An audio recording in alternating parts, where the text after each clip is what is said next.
Hey everybody, welcome back to the Shawn Ryan Show. This week we got another two-part series with former Marine Raider and MARSOC critical skills operator Prime Hall. We start with his childhood, a very traumatic childhood. I would like to make a suggestion. If you're going through child abuse, some kind of a situation at home, please watch this. There's some advice from Prime on what to do when you're going through that kind of stuff. If you know somebody that's going through domestic abuse or child abuse, watch this. There's advice in here for you. Prime is a hell of a person. He's overcome a lot of trauma, and this is going to help tens of thousands, maybe hundreds of thousands, maybe millions of people. So please share this. Good news. Vigilance Elite Gummy Bears. Those of you that are subscribed to the newsletter or our Patreon, you guys got first dibs. There's a couple of bags left for the general public. Head over to ShawnRyanShow.com, pick them up. And if you're not subscribed to the newsletter, please do that. Patreon, thank you all for the support. You are who makes this show possible. If you can't do either of those, please head over to Apple Podcasts and Spotify. Leave us a review. With that being said, let's get to the show. Love you all. Cheers.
Prime Hall, welcome to the show, man. Thanks for having me, brother. Dude, it's an honor. I've been following you for a couple years now. Nick Kefalidis, my good friend, we've been friends for a pretty long time, told me that I should start looking into your story. And so I've been Instagram stalking you for a couple years now, and Sorry. I'm very particular with who I bring on here. And I really like the way you carry yourself. I like the message you're putting out. A lot of positivity around what you're doing. And I have a feeling this is going to be one of the deepest episodes I've ever done. Especially talking to you last night and learning a little bit about a very smidget into your childhood. I think that's going to help a lot of people who are coming from a broken home. And then getting into your military stuff in your transition and some of the things you've been through, I know it's going to be a very, very, very powerful episode, possibly the most powerful one I've ever done. And which is weird saying that, considering I don't know a whole lot about you, but I can tell there's a lot in there. And I'm just really happy you're here, man. I know I just have this overwhelming feeling that this is going to help a lot of people. So thanks for making it. Yeah, thanks for having me, brother. It's a real honor.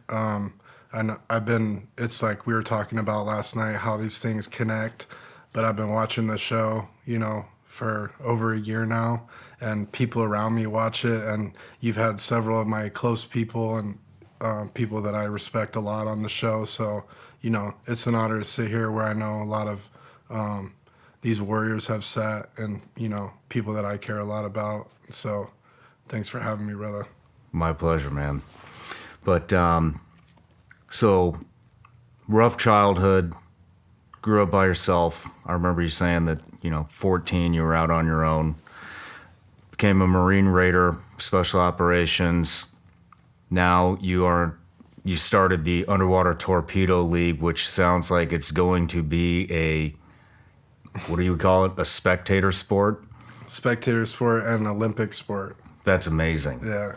And I've been able to watch you grow that. And the fact that it kind of started as an idea and now it's all the way to this in that amount of time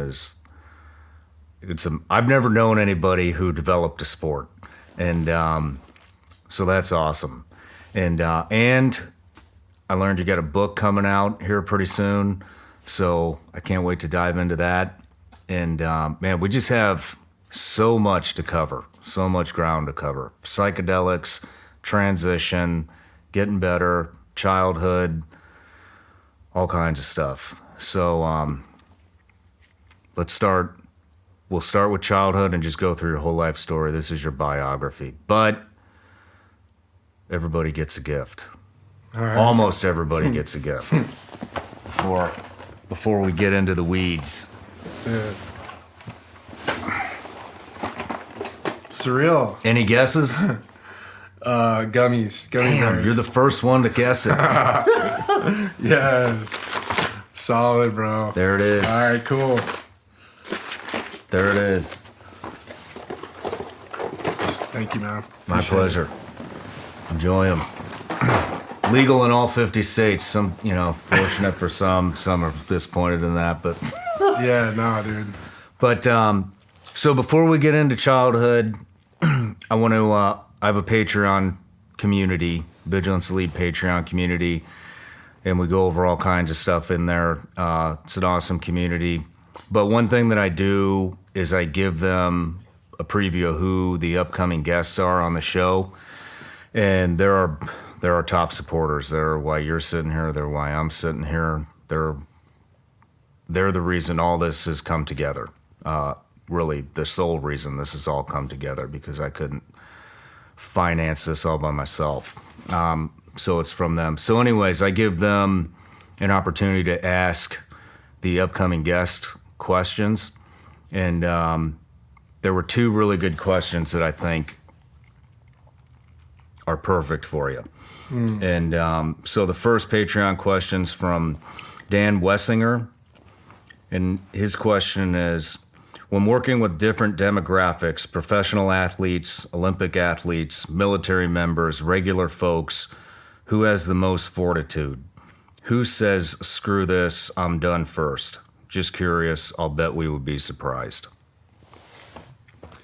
That's a great question. And just understanding that there's outliers with every population, that there's, so it's not a cookie cutter thing, but generally with what I've seen with different elite athletes is that martial artists, like UFC fighters, for example, have the most, are up there with the most mental fortitude, and that they're going to push themselves beyond what their limits are to stretch themselves, and that's part of self-mastery, and that's evolving. That's what martial arts is about.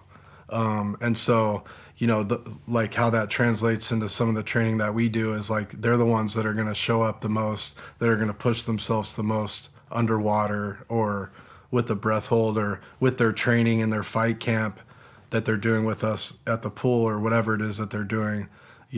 That martial artists, UFC fighters and pro MMA fighters, for example, are at the top. Olympians generally have a drive within them that from my experience, that's from a very young age, that they have something in them that basically they have a drive to get to the top of the mountain, and be there first. And so Olympians have their drive from what I've seen, will take them far in training and competition. And then, so that's kind of the top things that come to mind. And then tactical athletes have a lot of similarities with that too, with martial arts, because it's like, you're developing yourself and you're pushing yourself beyond your limits, and that's part of self-mastery too. Who are the first ones to say screw it? Who are the prima donnas? Do you work with any? Those type of ego type of things, or that type of culture really doesn't fit with us. So you typically, individuals that have issues like that, they don't really stay for too long. Or if they're coming to build confidence, then we work with them to build confidence, and it's like a crawl, walk, run, building block approach. But if it's like an ego thing, like, and they're not willing to work or whatever, and it's a prima donna thing, like with what you're saying, then typically the sports that make the most money, if that makes sense, like that would be something that you would experience from that. But then that's not a cookie cutter saying that every NFL or every type of athlete like that's on that type of payroll, is going to act like that. But they might be less motivated to hold their breath for 4 minutes than someone that's a UFC fighter that's up and coming, that's like, they're hungry. They're making $30,000 a fight, or whatever. Yeah. And they're like, they have an opportunity, But from my experience, it's about your why too, and money is not a sustainable why. You know what I'm saying? Yeah. So it has to be like, an inner and outward focus thing. Makes a lot of sense. There was one other question from Patreon that I thought was really good too, and it is something we haven't discussed. It's a long question, so I'm not going to read it all, but it's from Jackson Brown, and what he's asking is, did you ever consider a plan B before joining the military? And we get this question a lot. We get that question a lot, should I have a backup plan? And I will probably chime in on this, but go ahead. It's like a trick question, because that saying, burn your ships at the shore, you don't want a backup plan in certain circumstances, right? Because then that gives you an out, But then in contingency planning, you always want a primary and alternate contingency, emergency, if you can plan. But with going into the military, I'll answer my own first. I didn't have a plan B. My grandfather helped me get my court stuff figured out and made deals with the judge to get me into the Marine Corps instead of going like to jail, Yeah. So like my thing was like, I needed to get all my court stuff cleaned up, and I had no other options. I was like, basically like I was just getting into too much trouble, and I needed to find some purpose and some, like, what do you call it? Learn how to deal with authority and like domesticate myself a little bit, Yeah.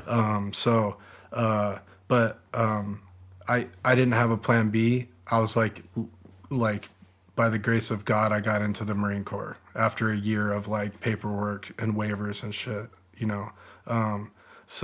but for anybody going into the military, like, and we'll get into it, but like, first I recommend like, well, what options do you have outside the military? Why are you going into the military? Like, and then make sure that it's something in the military that they're seeking that they're going to actually get going in. Yeah. And then what's their why going in? And then, yeah, if you're going in and you're going to be, and you're going to go into a job like a pilot or something that feeds into another job opportunity in the civilian world or whatever, then you can start to map that out and create like a operational strategic plan, right? But if you're going into a soft pipeline, if you're going into buds or Raider training or something, you're not like, hey, if this doesn't work out for me, then I'll go work on Wall Street, or I'll go work at my family business that's really doing well right now. And you give yourself that fallback. Then when it's a week with no sleep and the weather sucks again that day, and you've been awake for whatever, and you're not eating, and you're getting slapped at SEER school or whatever it is, you're going to be like, dude, I'm just going to go back to the family biz. I'm not doing this stuff. Yeah. So you can't give yourself, in some circumstances, you can't give yourself a backup plan. Yeah. So I'm right there with you. I think the question wasn't it was in the military. I think, it depends. I think it depends what your primary motivation is. If your motivation is to go into the military, into special operations and become an elite operator, there's only a handful of us. You can't have a backup plan for that. You got to be 100% focused, 100% all in. And if you're planning contingencies for your failure out of that, then exactly what you said. Then when the going gets tough, you're already going to be like, well, I can just go do this other thing, and it's never going to work. And I've never known anybody who's gone through that had spoken of a backup plan. Have you? I don't know, man. Yeah, that made it. No. I've never heard a backup plan discussed. It's not something that would come up in discussion, but everybody that had a backup plan quit, as far as I'm concerned. And now with the regular military, if you're doing it because you want to give a portion of your life or you want the experience to grow up and get discipline, or you just want to serve your country for a short time, then yeah, definitely have a backup plan, because that's not what you're going to do for the rest of your life. And even if it isn't what you wind up doing for the rest of your life, like me, I thought I would have been a SEAL for my whole life. Going into it, there was nothing else I wanted to do. Then I got there and things changed, and I didn't want to do an entire career. But going into it, I was 100% all in. There was nothing else to do. Yeah. And so backup plans can come later, because nothing's going to last forever. But going into something where you're going to need that amount of drive, determination, discipline, backup plans just don't work. Same with owning an operation. You know what I mean? If it's just you out there, you know what I mean? You can't be thinking about anything else other than the mission. No. You know what I mean? You got to get home. That's the plan. Yeah. And, you got to do what you're going to do and then get home. That's the plan. There's different ways you can do it, but in the end, you're going to have to go through it, 100%. But anyways, so is Patreon. But, so now I want to get into your story, Like I said, I know it's going to be very deep, and I can just see it in your eyes, and we'll go at your pace. And if you get uncomfortable, then that's okay. We don't have to go there. But where'd you grow up? I grew up in South Texas in a place called Corpus Christi, and it's an interesting part of Texas, because people think of Texas and they think of like ranches and all that stuff, and that's all there too. But there's also big cities like Houston and San Antonio and whatever else, and so Corpus Christi is kind of like a small city, big town kind of thing, that's connected to North Padre Island. So there's like a bridge that you cross, and then there's an island beach town that's connected to Corpus. And so I grew up there most of my childhood, and then later on I went to military school, and then after my parents divorced, my mom moved down to South Padre Island area where my grandparents and family live, and I lived down there before I joined the Marine Corps. Okay. And then that's kind of where I go back home to visit my grandparents and stuff.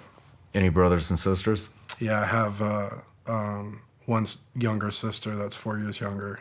You guys tight? Yeah. Yeah. Yeah, we've been separated for a lot of our life, but we have a tight relationship now. When did you guys get separated?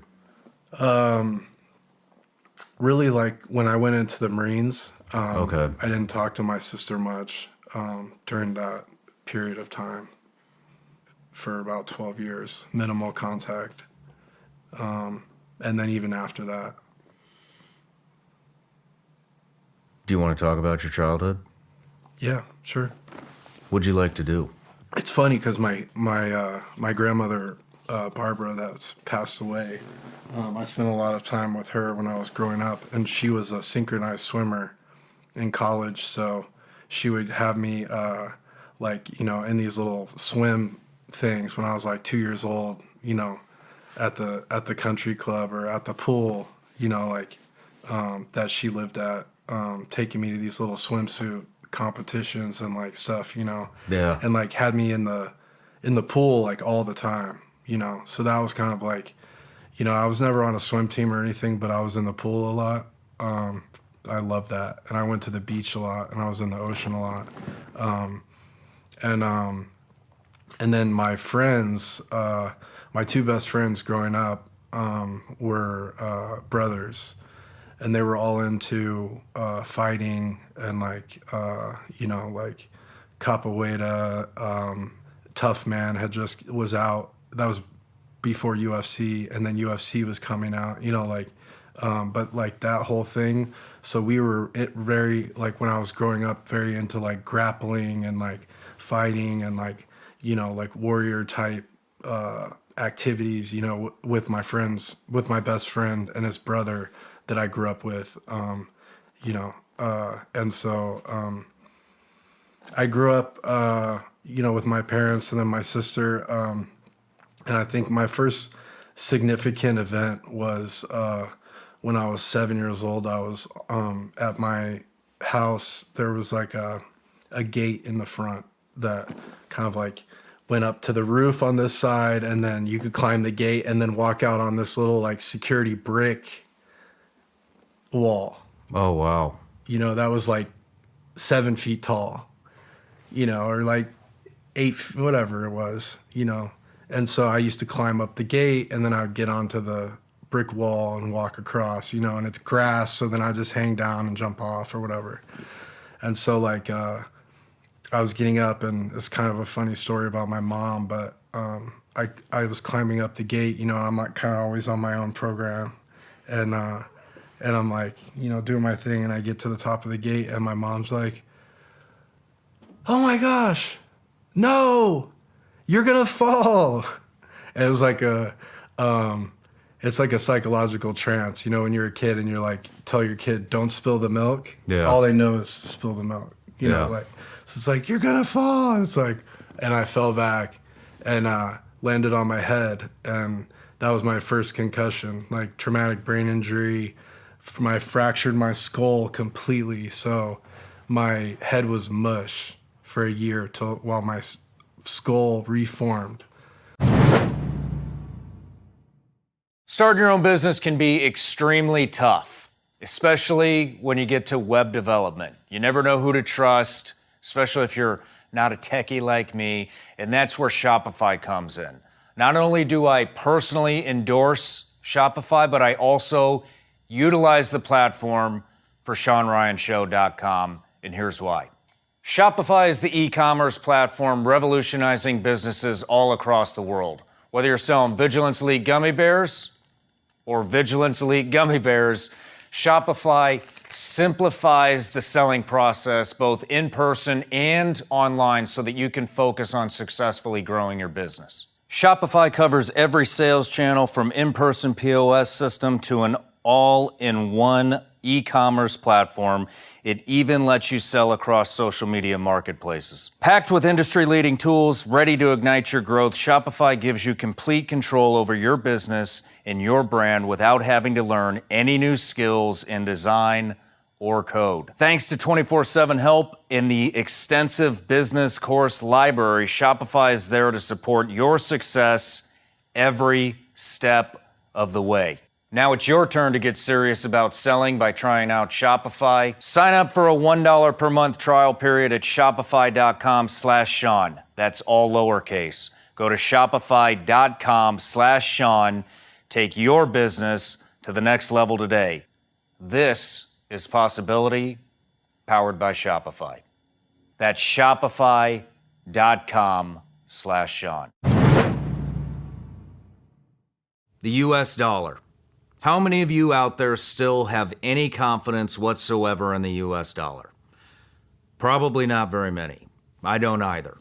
You see, there's a growing concern on the devaluation of the US dollar right now, and rightly so. Here's why. Inflation. We are at an all-time high right now on inflation. It will now cost you $12 to buy 1 carton of eggs. That is absolutely absurd. Let's talk about interest rates. Interest rates through the roof.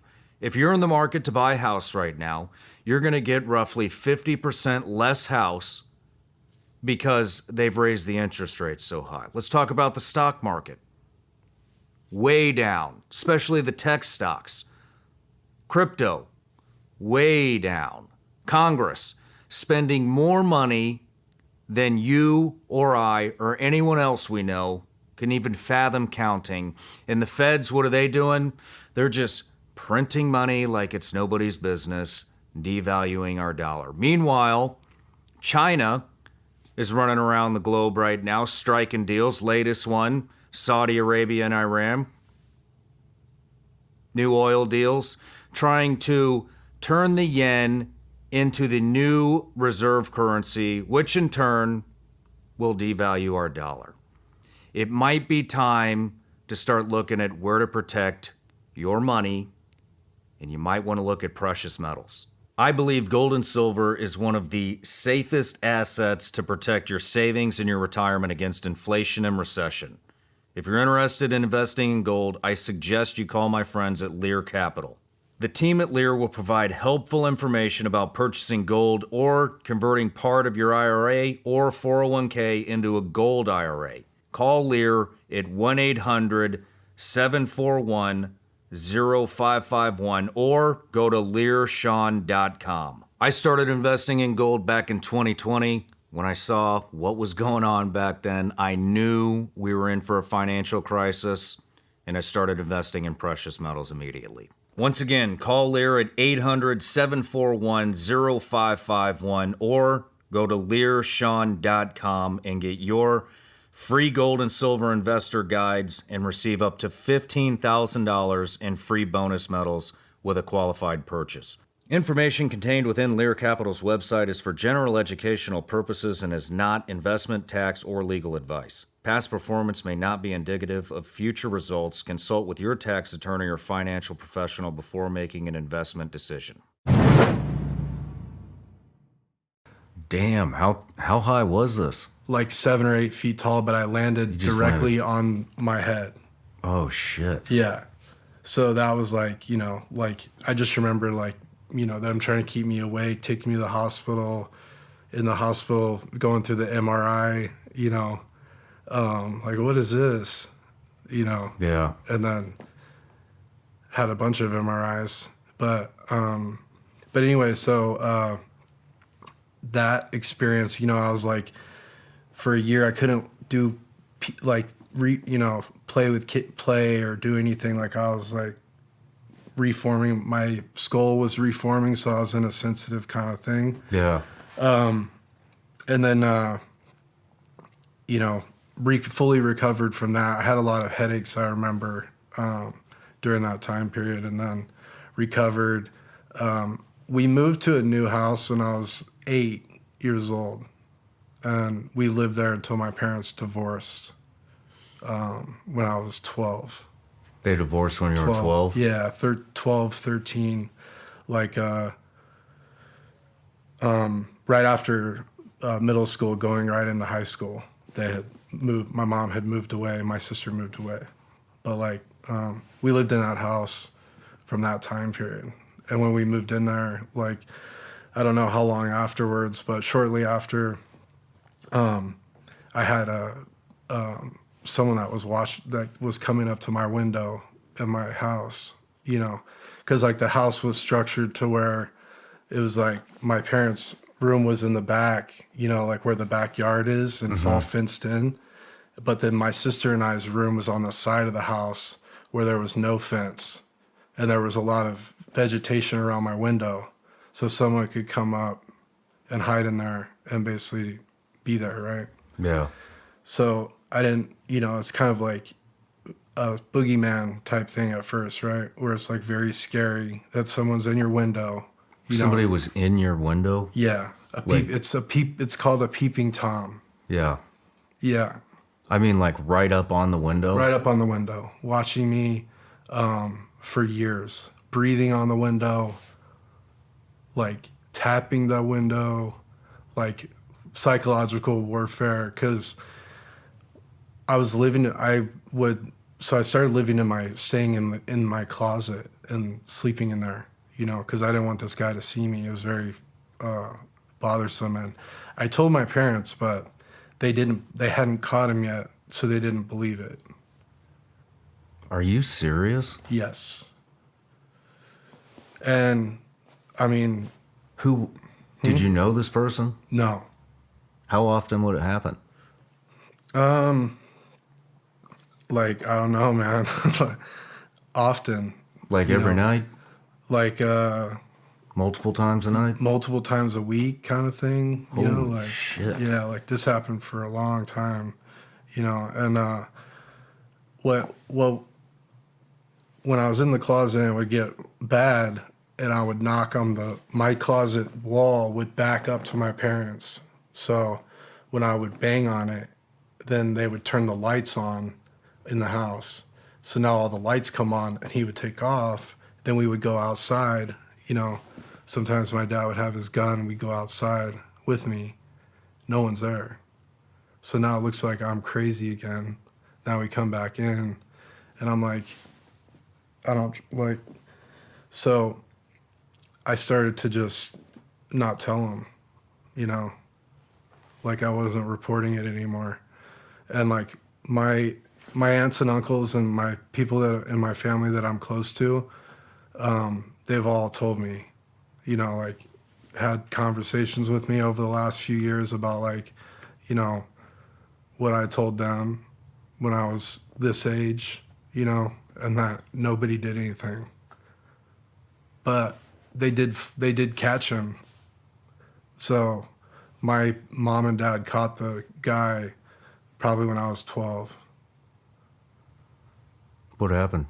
They caught him in the window, heard a disturbance, and then my dad went outside with the gun, and the guy ran out from the window to the park near our house, hopped in his car and bounced. And my dad was like behind him running, So they told me, so it's like at least I, that at that time that was like, okay. Yeah. That validated it because I'd been through a couple years of this. Years? Years. And like when my best friend would come over and spend the night, we would be playing like little evade games where we're like, you gotta go from the closet to the bathroom. So you gotta like go under the bed or you gotta go around the desk, and then on your stomach out the door, and then you can close the door and then he can't see you. So then you're free in the hallway. You see what I'm saying? Yeah. So then it's like, but it was a very, it was like a fight or flight situation. Yeah. For a long time. And it was, when I remember riding my bike around and there'd be a car behind me, and I don't know if that's the guy. Was it ever the guy? I don't know. I never caught it. Like I never had a face-to-face or anything, or I don't know what he's, I couldn't describe him, what he would look like or anything like that. Was he wearing a mask or? No. Well, you could see him in the window. I could just Obviously. see like his silhouette because he's in the black. He's dark. It's black. It's dark outside, and there's more light inside than there is outside. Okay. So like all I see is breath and like, whatever shadow type, Damn. But I wasn't like, I was. Yeah. But anyway, so, and then like caller ID had came out too. So, I was getting a bunch of weird calls at my house, and then this stuff was going on, and I was kind of, but, What happened to the guy? I I mean, so when they caught him, they cut all of the vegetation around my window and they put a security light. Okay. So that's what happened for me. And then we moved out like within a few months. So like, I mean, did he, I don't like, know what happened to him. did he get prosecuted? I don't know what his name. I don't know, you know, but that whole experience was just, you know, I kind of buried that. Yeah. And then I went through my life. I went through military and all that stuff, and then it got brought up after the military. You know, Yeah. when I stumbled into these random healing things. You know, it was like, you know, Damn, you really buried it. yeah, people hypnotized me and fucking brought it out. You know, Yeah. that's how deep I buried it.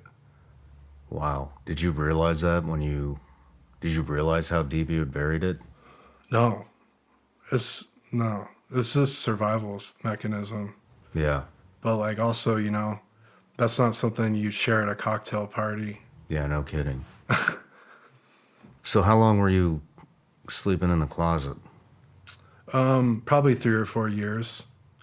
But I started to become resilient in there too, because I started to even reframe things and like things like, oh, well, this is actually not that bad because guess what? I don't have to make my bed anymore.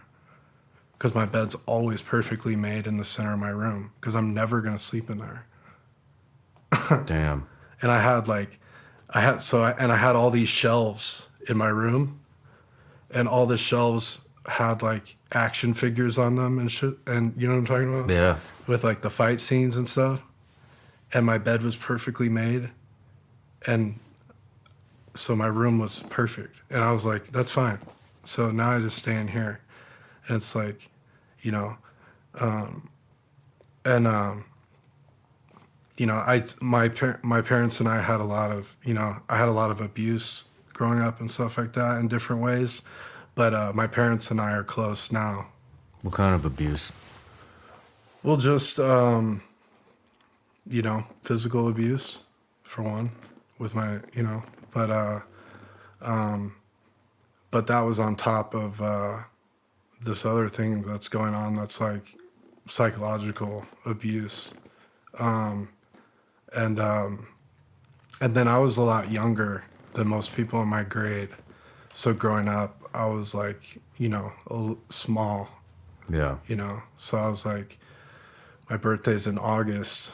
And so, you know, I'd be 13 and everybody else is 15 in my grade kind of thing. Yeah. You know, because I started school early and I was a year ahead. Oh, wow. Yeah. So you're like 2 years So I'm behind a everybody. run. Yeah. Especially once people hit puberty and stuff, I was like a little kid in my grade, you know. Yeah. But then with these situations at home and kind of, you know, in my neighborhood, like the park down the street was like a gang type thing, you know. So for me to have free passage and like kind of stuff, I had to like, you know, get jumped and, you know, do like stupid shit like that, you know, to... That's a lot to unpack here. So you were abused by sexual predators. Well, just peeping Tom. I mean, Peeping that's Tom. Yeah, he never touched me or never. Yeah. Yeah, but just fucking in the window. Then you had physical abuse going on with your parents. Then you had to deal with peer abuse, or I don't know what you would call it, gang abuse, peer abuse. Yeah. You know, what was going on with your parents? Was it punishment or was it? So I think like, you know, my you know, it was right before they divorced too. Okay. You know, like, so like things are just, Things are out of whack. things are out of alignment, you Yeah. know, and it was like just, you know, They're taking their frustrations out on you, yeah, both parents? no, just not my mom, but my mom was there, you know, my dad, but I think it's also, you know, like because of there was a since with the peeping Tom thing, like that created a serious problem with me and my parents. I can imagine. And so I think that like caused a lot more problems, you know. Who knows? But anyway, everything happens for a reason. Yeah. I feel like so. Well, Prime, there's a lot of kids going through that kind of shit, you know, a lot of them. And so somebody like you talking about that, what you went through and what you are now is going to bring all of those kids and adults, you know, who've never overcome it. You know, it's going to give them a lot of hope. Do you want to go any deeper? Yeah.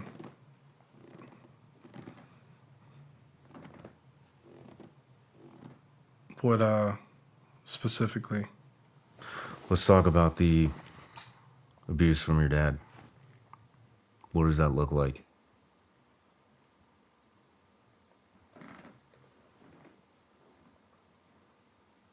How would it start?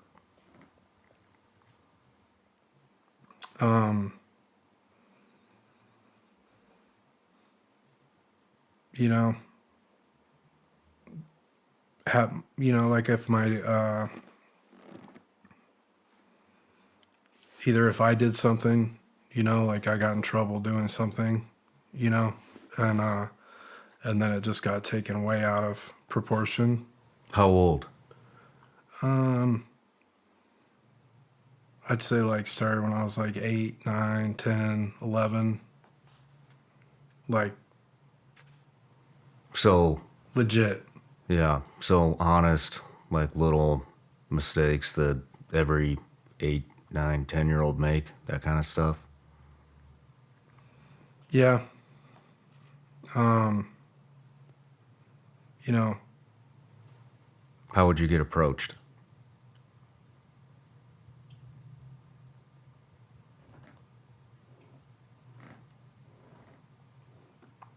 oftentimes it would just be, you know, kind of like it's like dealing with someone with high blood pressure or someone that's like, you know, needs to be on some kind of meds or something. And I think that was a big part of it, you know, because like my dad's different these days because he's on his like high blood pressure and all of his medications that level him out and regulate him. But like at that time, you know, so if he had a bad day or if there was something I did that sparked punishment or something, then it would, you know, go from there. I want to ask you a question, and I hope it doesn't offend you. But I want to know because I think a lot of people that deal with this have this issue. Why, right now, I can tell you don't want to dive into this, and it's not because you don't want to talk about it.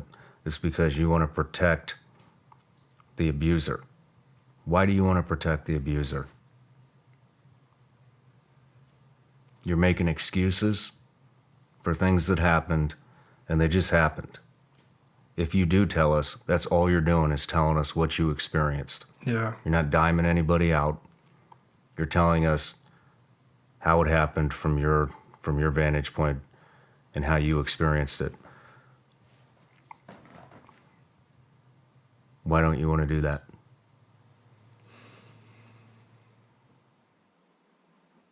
I have like a sense of, you know, people that are in my circle, you know, in my family tree or anything that, you know, I protect. I have a sense of protection over it, but I see where you're coming from, and I appreciate that. And you know, my parents and we fell out when I got out, and I did stumbled into some of this healing stuff, and like I said, you know, and we'll get into that, but you know, it opened up Pandora's box of memories, and so I didn't want to talk to my parents anymore, you know, and we didn't talk, and we were completely separated, like, you know, whatever. We didn't have a great relationship before that, but we're not on speaking terms at all for a couple years. And then after I went through some of my healing stuff with the 5, I reconnected with my family. And what my mom told me, because when I reconnected with my mom, I told her that I wanted to have an accountability moment with her. And we did. And what she told me was that there were times where my dad stomped me out in front of her, and that she should have called Child Protective Services. But she didn't. And she regrets it. You know, she should have done that. You know. And I'm grateful that she didn't. I'm grateful that everything played out the way that it did, because that's how I got here, you know. And like, had she called, it would have ended up differently. Maybe I would have gone to a different into a system, you know, different from the system that I ended up in, you know. So, kind of, you know, and where I'm at now is like, I'm in full possibility that me and my parents are gonna, you know, just continue to build our relationship and, you know, work through our stuff and not continue this cycle for our family members coming behind us, you know, learn from this shit, lessons learned, and, you know, grow. You know, the only way to move past stuff like that is forgiveness. It's the only possible way to move past that. How did you find forgiveness? Well, I had some healing support that really helped with the surrender aspect, because I think for my experience, I had like a broken kind of thing where it's like, I'll never quit kind of thing, and that I'll never surrender, you know? And it's like, that was the I'll never quit mentality was holding me back with this, like, you know, I'll never forgive these people for what they did to me kind of thing, you know? When it's like, when you're doing that with anybody that you have a grievance with, you're just like taking poison, you know, and expecting the other person to get hit. Nothing's going to happen to them. They're going to keep doing the same shit. You're just toxic. You're just poisoning yourself with the grievance. And so, but how do we know that? That's just like over time, you know, unless you're like a psychologist or something, you know? Yeah. So you moved away from your parents. You moved in with your grandparents? Well, so my mom and sister moved down where my grandparents live, so in South Texas, down by Mexico. And I moved in, my dad and I moved out of our house and moved into like a condo. You stayed with your dad? I stayed with my dad, yeah. Well, because I was going into high school, and all my circle of friends and everything that I grew up with were in there.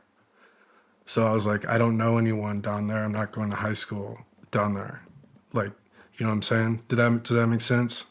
I mean, in one aspect it makes sense. In the other aspect, I would think that you want to get the hell away from the abuse situation. So you. And I did, and I tried to go live with my mom. I tried to go live with my mom for a little bit, but like, to me, having my friends was important to me.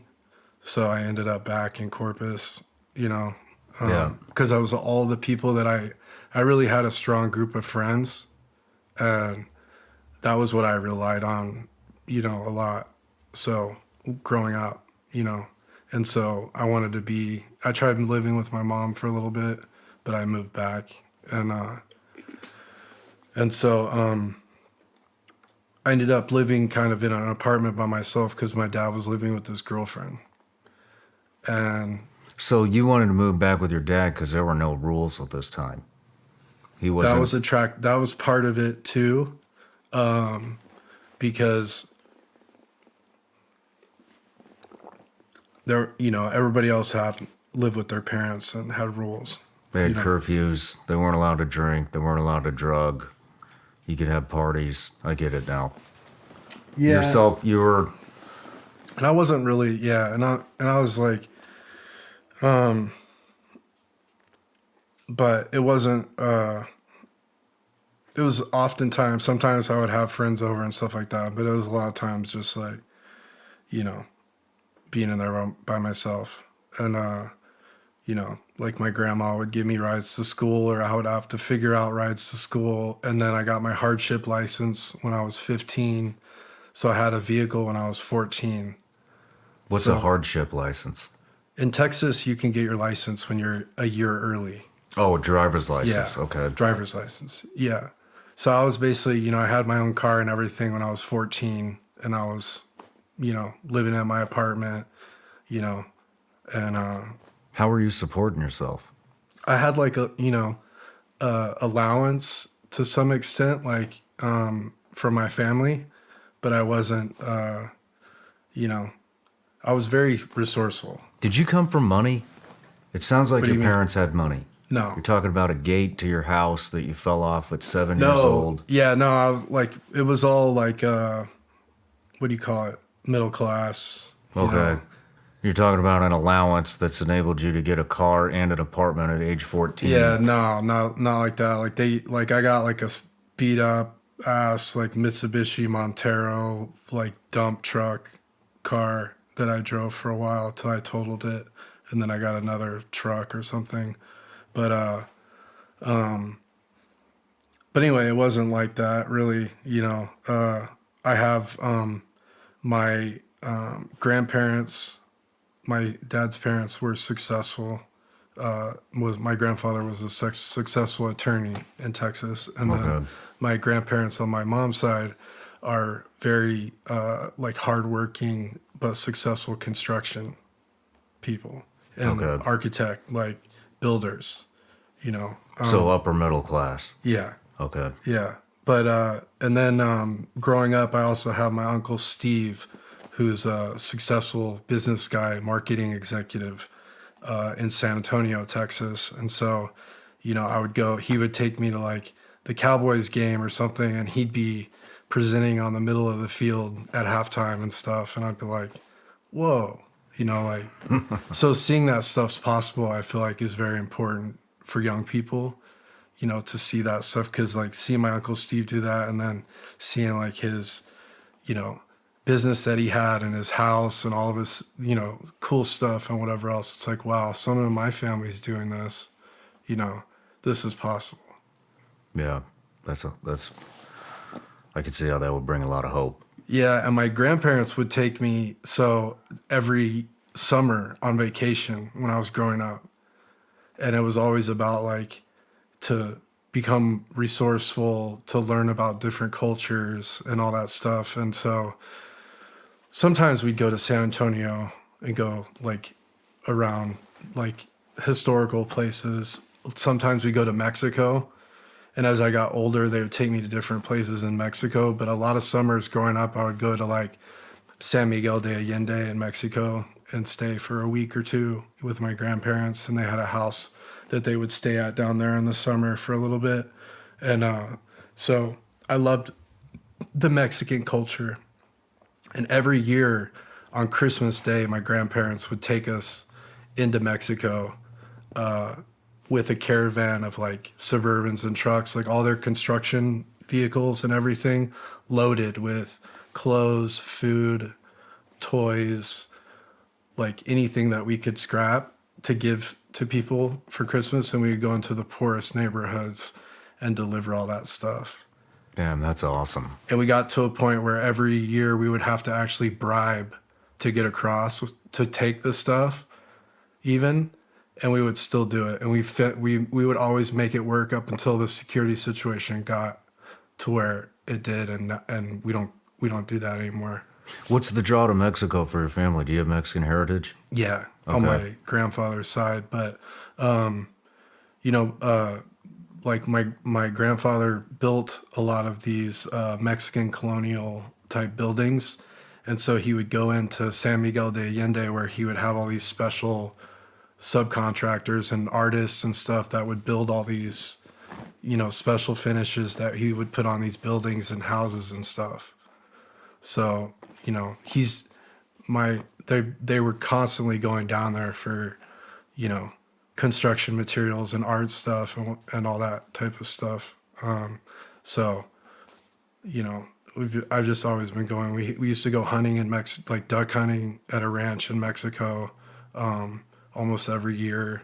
I grew up going like, you know, to like, you know, all these like Senior Frogs and like these types of places. Cause when you're 13 or 14 years old in Mexico, then it's like you're 21, you know, you have full access. You can drink, you can go to any bar, you can do anything, you know.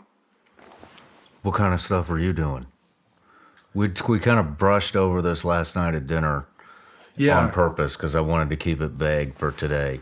Yeah, no, no. So, my grandparents have always been like, you know, really good about kind of like keeping me motivated and like, you know, setting me up with opportunities to like go have fun and do stuff. So like, you know, whenever I was like, young, you know, like, elementary school, they would take me to the amusement parks and they would tell me stuff like, hey, figure out how to get in the front of the line, you know, figure out how to get as many rides in as possible. You're on your own today. Like, you know, and like, and so I would like come up with all these things like, hey, I'm just looking for my parents. And I get to the front of the line, you know? Yeah. And so they were kind of like training me, you know? And then, they'd take me to Mexico, you know, and we'd be at like, you know, there's like a restaurant there in San Miguel called Mamma Mia's. We go to dinner there, you know, and I'm like 13, 14 years old. And then they'd like, it's 8 o'clock at night or whatever, 9 o'clock. And they're like, all right, we're going to head back to the hotel. You know, go ahead. Here's some money, you know, just be back by 1 o'clock, you know, have fun. And like, then I'd be in the nightlife, you know, and so, that was, you know. What did that lead into? Like those, you know,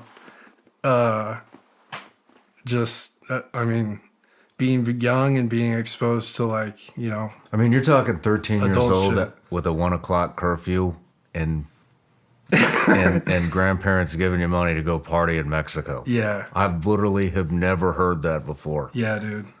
And I could High see level. that could lead into some, Yeah. that could go into some different directions. And they never stopped. Like even when I went to boot camp for Marines, I had been in a lot of trouble before I went, and then I got all my stuff taken care of, and I went. And so they said, when you get done with boot camp, we're going to be at your graduation, and we're going to take you to Vegas to party. Oh my God. So they did. They rented a town car, and we drove straight to Vegas, dude. Damn. And we partied. They cut me loose. Hey, we're in Vegas. It's like 8. It's like we're going to bed because then we got there like at dinner time. We're gonna have dinner and go to bed. Do your thing. You know, we'll see you at like lunch tomorrow. Wow. I've never heard of grandparents like that. That's incredible. Yeah, that's, you know, my grandparents have been my why for a long time. Really? Were you dealing drugs at a young age? Yeah, I mean, like I wasn't like on a high level or anything, but you know, not on the border area, there's a lot of drug activity, and you know, it's definitely. So let's talk about involved in that. that. What got you into dealing drugs? What kind of drugs were you dealing? I mean, I lit like, I don't know, Cocaine, cannabis, cocaine, yeah, ecstasy, a little bit, yeah. anything else? Nah, that's pretty. All pretty street good. drugs, any prescription stuff? A little bit. And how I got into that was like I worked in spring break in South Padre Island, you know. And I went to military school. That's the part we didn't talk about. We'll get there. Boarding school. We'll get there. But that was a big like because like a lot of kids at boarding school kind of open up your perspective, right? But when I got out, I was before I went into the Marine Corps, I was working at South Padre Island spring break. And one of my jobs was working at Club Revolution, which was like a rave club that opened at 2 a.m., you know. How old were you? I was 18. Okay. Yeah. So this is like, I couldn't get a job at the other clubs at that age, but I could get a job there. So during the day, I worked at the Radisson Hotel, which was like the main place that everybody went, you know, and did that. And at night, I would work at Club Revolution, and that was where I saw a lot of crazy shit, and that's got introduced to all this stuff. With the drugs and everything. But if you look, like, South Padre Island's right on the border of Mexico, so all that stuff over there. But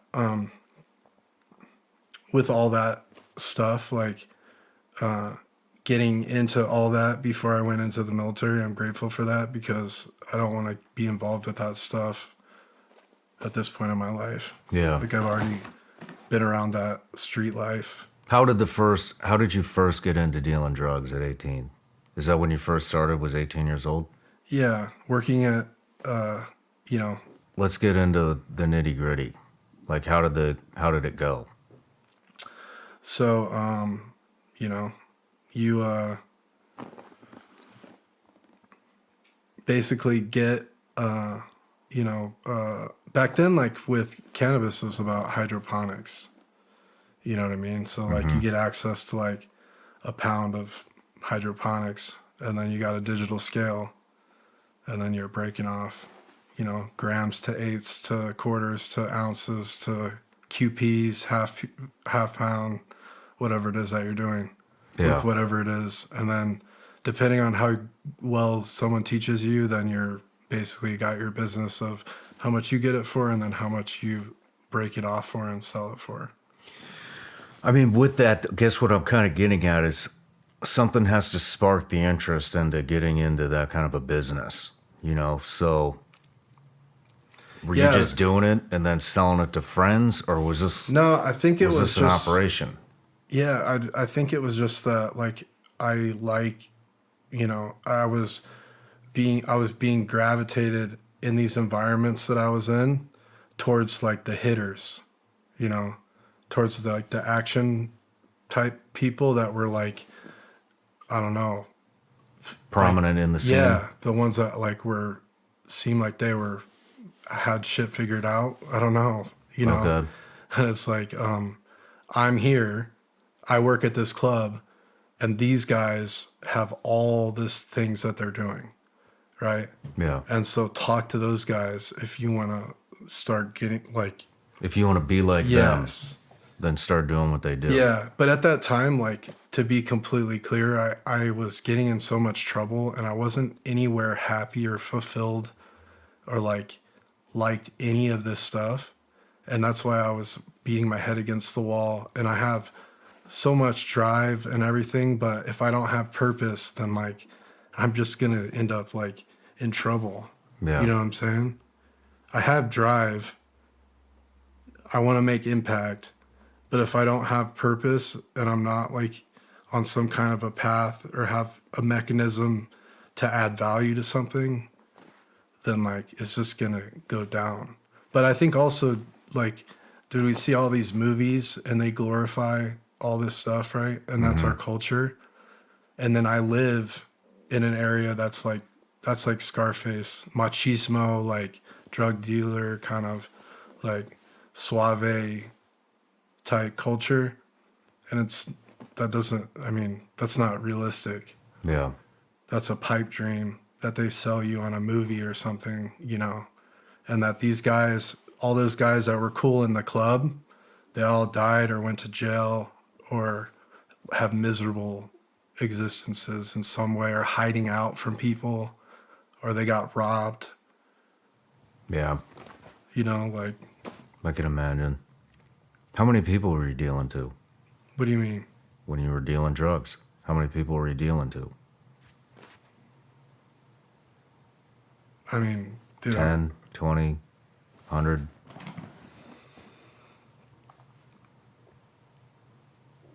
like 20. 20? Yeah. Low key.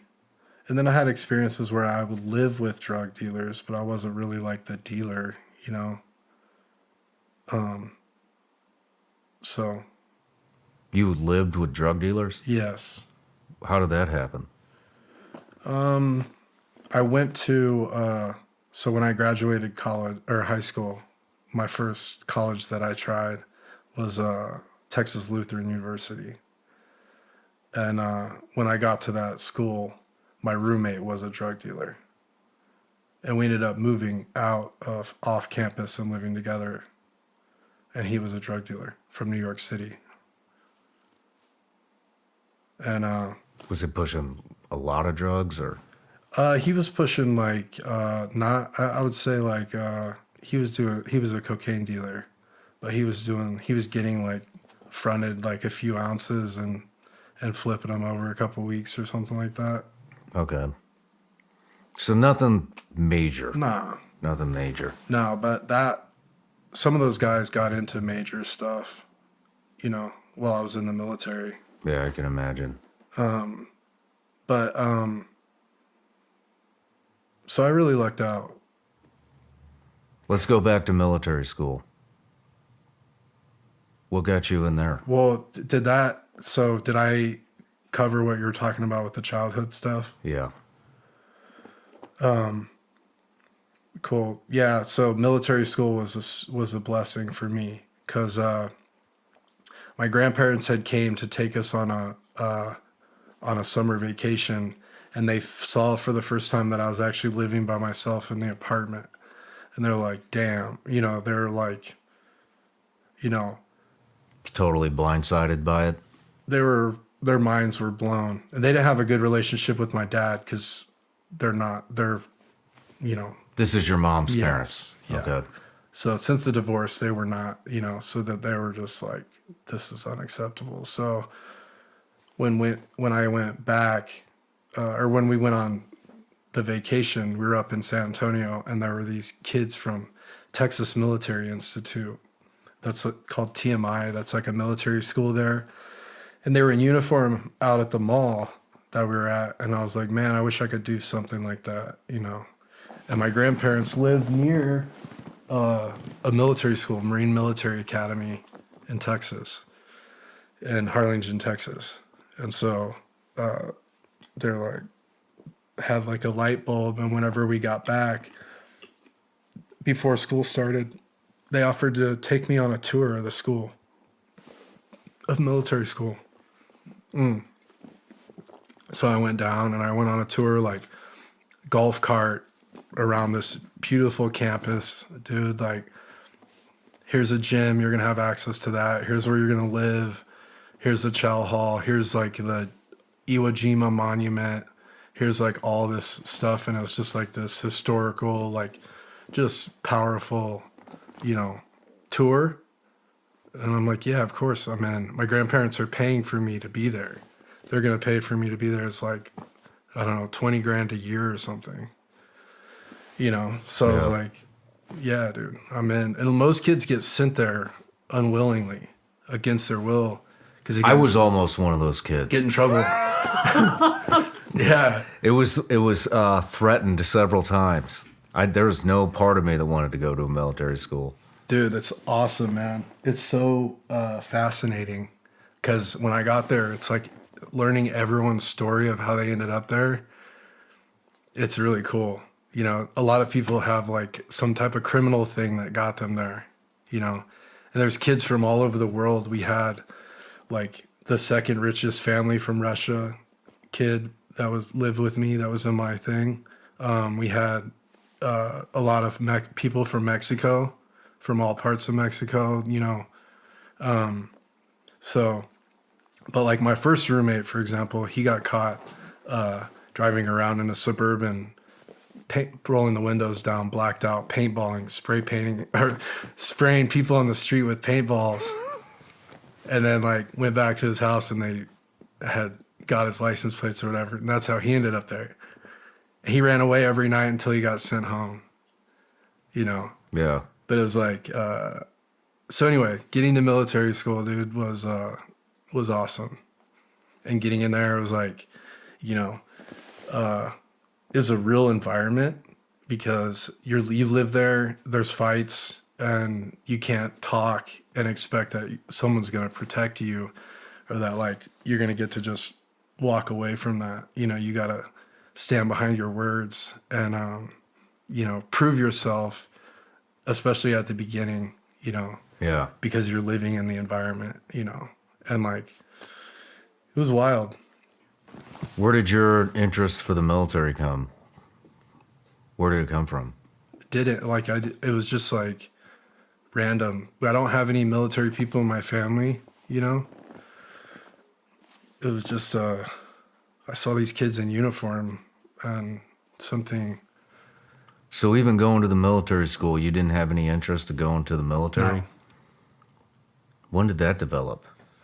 When I was there, for sure, because when we were there, we had a lot of like our drill instructors were Marines. A lot of them were Vietnam era combat Marines that were drill instructors.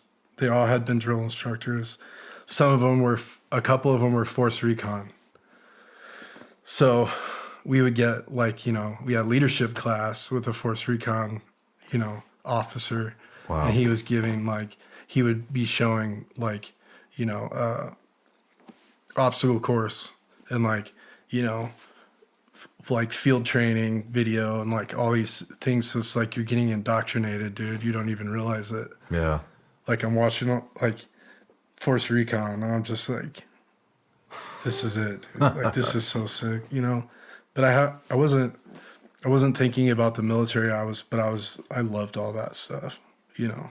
And I love being in the environment at military school where it's like, you know, this is real. Like if you like, you know, if you rat on all of us, you're going to get choked out in the hallway. Like in between, like changeover in between study hour tonight, you're going to get choked out, you know, like, or whatever that, you know, whatever it is, dude. But there was always something going on too, man. Like, it's like, cause we had 4 hours every night where we had to be behind our desk, like in study, you know, or 3 hours, whatever it is. And there would be people would be passing information. Hey, someone got in between the break.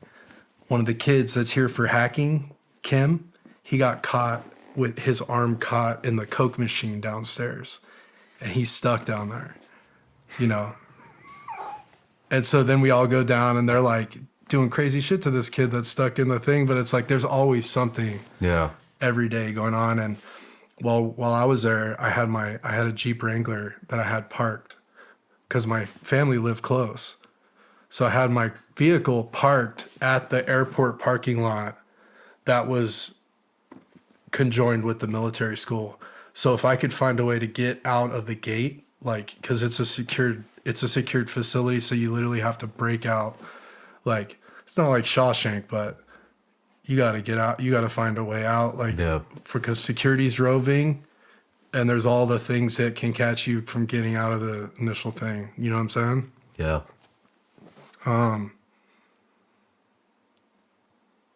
What about military school? What do you want me to hit on? Hey, I just want you to tell your story, man. But is that all you want to cover with that? I don't really know if I covered like key points of military school. It's just, it was such a foundational thing because I was coming from like scarcity and no rules, and kids need rules, you know? And so that was like, you know, having that and then knowing that there wasn't any bullshit. There's no peeping Tom. There's no one bothering me. That was a safety blanket too. Yeah. Because I'm like, dude, I'm free. So you liked all the structure that brought. I loved it. Yeah. Interesting. Yeah. Well, what did you do after military school? You went to college. We covered that a little bit. Became a drug dealer. What eventually got you interested into joining the Marine Corps? So I had gone back down and I was working spring break, and I was getting into a lot of trouble, and I was, went to jail a few times. And What'd you go to jail for? possession and public, like what was it, like, one time I was had like a bouncer type job, so I had a lot of IDs, and so I got caught with like falsifying. Government documents?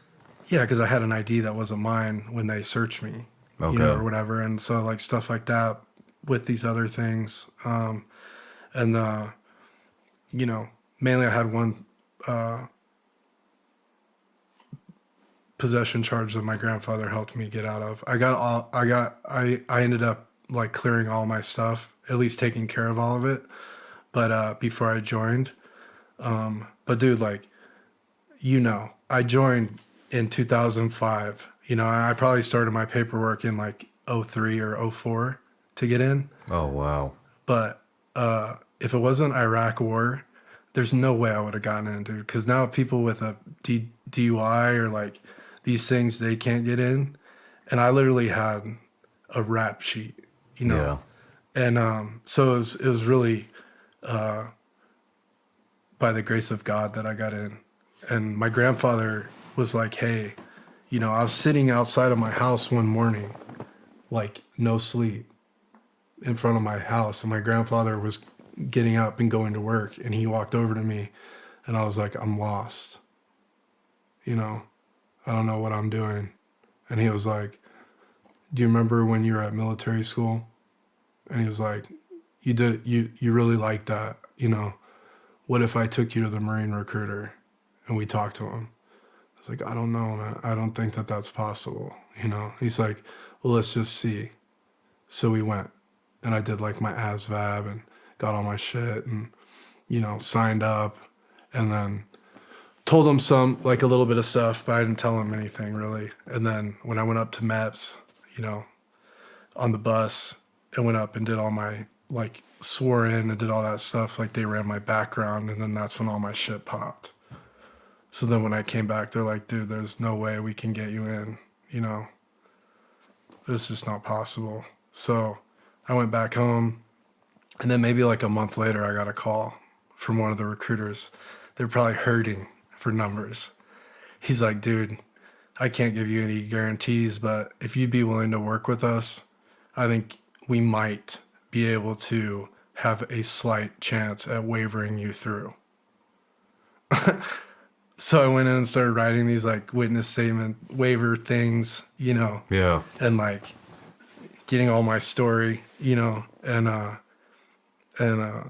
after like, I had to go out, like go through this long process, but then finally I got in, after a year. And I went to MEPS like, dude, 15 times or some shit, like 15 times? a lot.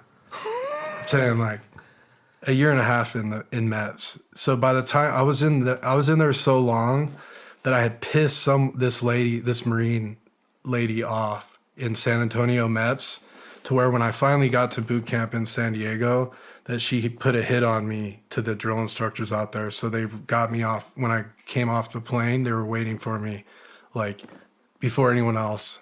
You know what I'm saying? Are you serious? So I got to play the game before anyone else. Push-ups, blah, blah, blah, blah, blah. Yeah. What did you want to do in the Marine Corps? I don't know. I wanted to do what they were doing in the videos in the Force Recon class that I was in military school. I wanted to be like, in the, like, crawling through the mud with a rifle and like, like warfighter stuff. But when I got in, I had to take whatever they would give me, and I took artillery because that's what they gave me. And I didn't have an option because I was barely getting wavered in. Yeah. So it was like, I took that job, but they told me that, nothing against artillery or any MOS in the military. I have nothing against any of them. And I applaud all of them, but for this, they told me that like you're gonna be king of the battlefield, artillery, da da da da da. And when I got to Marine boot camp, it's like all my friends were infantry, and I was like, I want to be infantry. That's what I want to be. That's what I'm my mind is wrapped around. That's it. So then when I went through boot camp. Let's hold on before we get into the military. Let's wrap childhood up. Yeah. And then we'll take a quick break. Cool. But you had a really rough childhood, and I know we've barely scratched the surface, but there are a lot of kids that are going through that kind of stuff right now. There's a lot of adults that have never overcome that from when they were kids. And so what I want to ask you is, coming from an environment like that, and it started at 7 and didn't end until you went in, what advice, or do you have anything enlightening to tell somebody that's in that situation right now, or that's been through that situation? Can you give them any hope, any words of advice, any words of wisdom? Yeah, the two biggest things that come to mind is one, get your support system around you, like 360-degree security. Like your support system, you can do hard things if you have your support system aligned with you, So for me, that's like my circle of people, my wife, my kids, like all my close people in my life, like they help me to move through this stuff. And they've helped me to navigate through it over the last 5 years since I got out. And then the second thing is,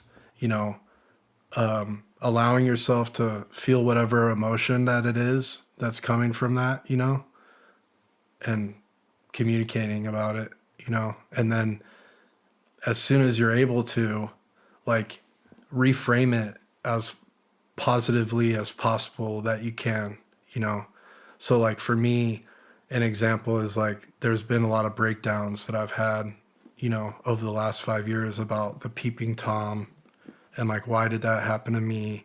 Why me? And that's a victim thing, and that's a breakdown. But then the breakthrough part of that is like, if I really look at my life, that guy, that training that I got when I was in the closet and all that experience that happened, that was like some of the most powerful training that I've gotten in my whole life, And as much as I've had times where I don't want to drop kick that guy in the chest, and put ratchet straps on him or whatever, Yeah. like I really would shake his hand or like maybe give him a pound and be like, dude, I don't know what type of weird stuff you were on, but I appreciate it because that shit made me that got me right here, Yeah. I'm able to make impact on other people, or however I'm able to, add value to people's lives and even my kids and anyone else that's meaningful to me. So when you're talking about moving past that, because a lot of people never move past their trauma. It's like they get stuck in this circle. yeah, You want to be over here, but you're right here, and you're stuck in this circle because you can't stop thinking about that victimization. you're stuck in a pattern. Yeah. Yeah. Or a trap, as you trap. like to call it. Yeah. You're stuck in a trap. In a feedback loop. If you don't figure out how to mentally move past that, you will always be stuck in that trap, and you're never going to wind up over here. So getting your support network down, like you were saying, to move out of that trap, to mentally move past that trauma, that victimization, is imperative if you want to move over here. And yes, and approach versus avoid. A lot of us avoid and mask. It's like, I don't want to deal with this shit, or I'm just going to block this person, or whatever it is. And it's like, approach. If you approach it and lean in and just like, let's go. What is it? It's like, usually it's like, there's not really a boogeyman there. You lean in, you deal with it, you process it. It might be like emotionally challenging to process it, lean in, And then what's next? What else? Yeah. What's the next hilltop for me? But any breakdown can be a breakthrough. You know, any loss can be a win. Any trauma can turn into like a powerful learning point that you could share and help other people. I feel like, you know, it's just like, how are you going to frame it? How are you going to leverage it, you know, when you're able to? Yeah. Perfectly said. Let's take a quick break. This episode is sponsored by HVMN. You've heard the buzz about ketone supplements and how they can boost your workouts by helping your body use fatty acids for fuel. I take a shot of HVMN ketone supplement before my morning workout. It's focused energy. It's not an energy drink though. It's like a feeling of being in the zone. I don't feel hyper jittery, anxiety, stuff like I get when I drink too much coffee. Ketone IQ comes in portable, convenient shots. They're great for cycling, long runs, and all kinds of workouts, and can help you stay sharper on a regular basis. We also just received some exciting news. In addition to being available in select Equinox gyms, Ketone IQ can now be found in local Sprout stores nationwide. The taste may not be great, but it doesn't really matter. I wish I had this product when I was on active duty. Let's just say I think the product's pure. Again, it's not an energy drink. It's not full of a bunch of stimulants.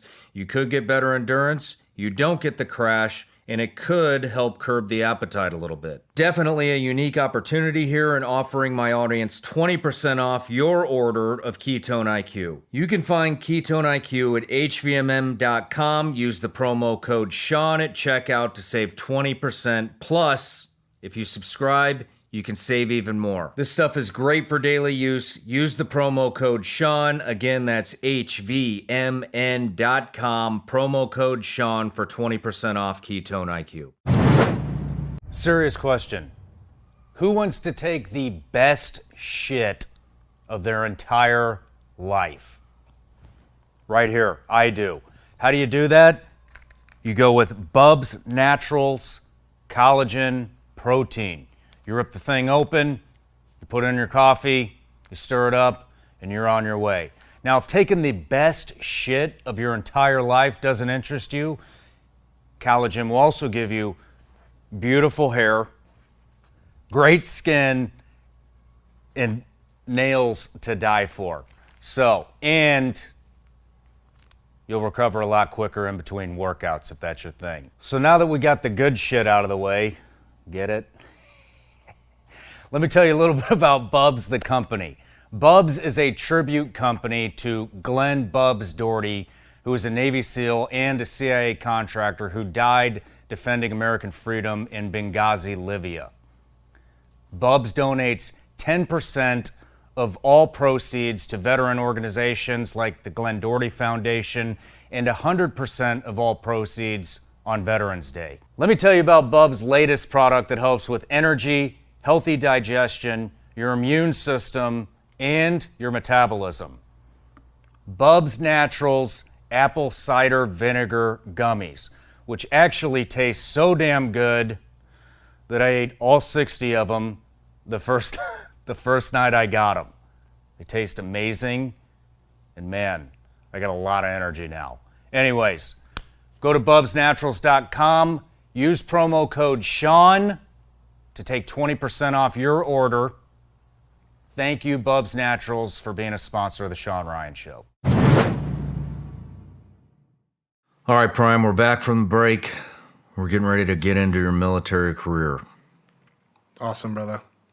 I wanted to go over one more thing from our conversation earlier.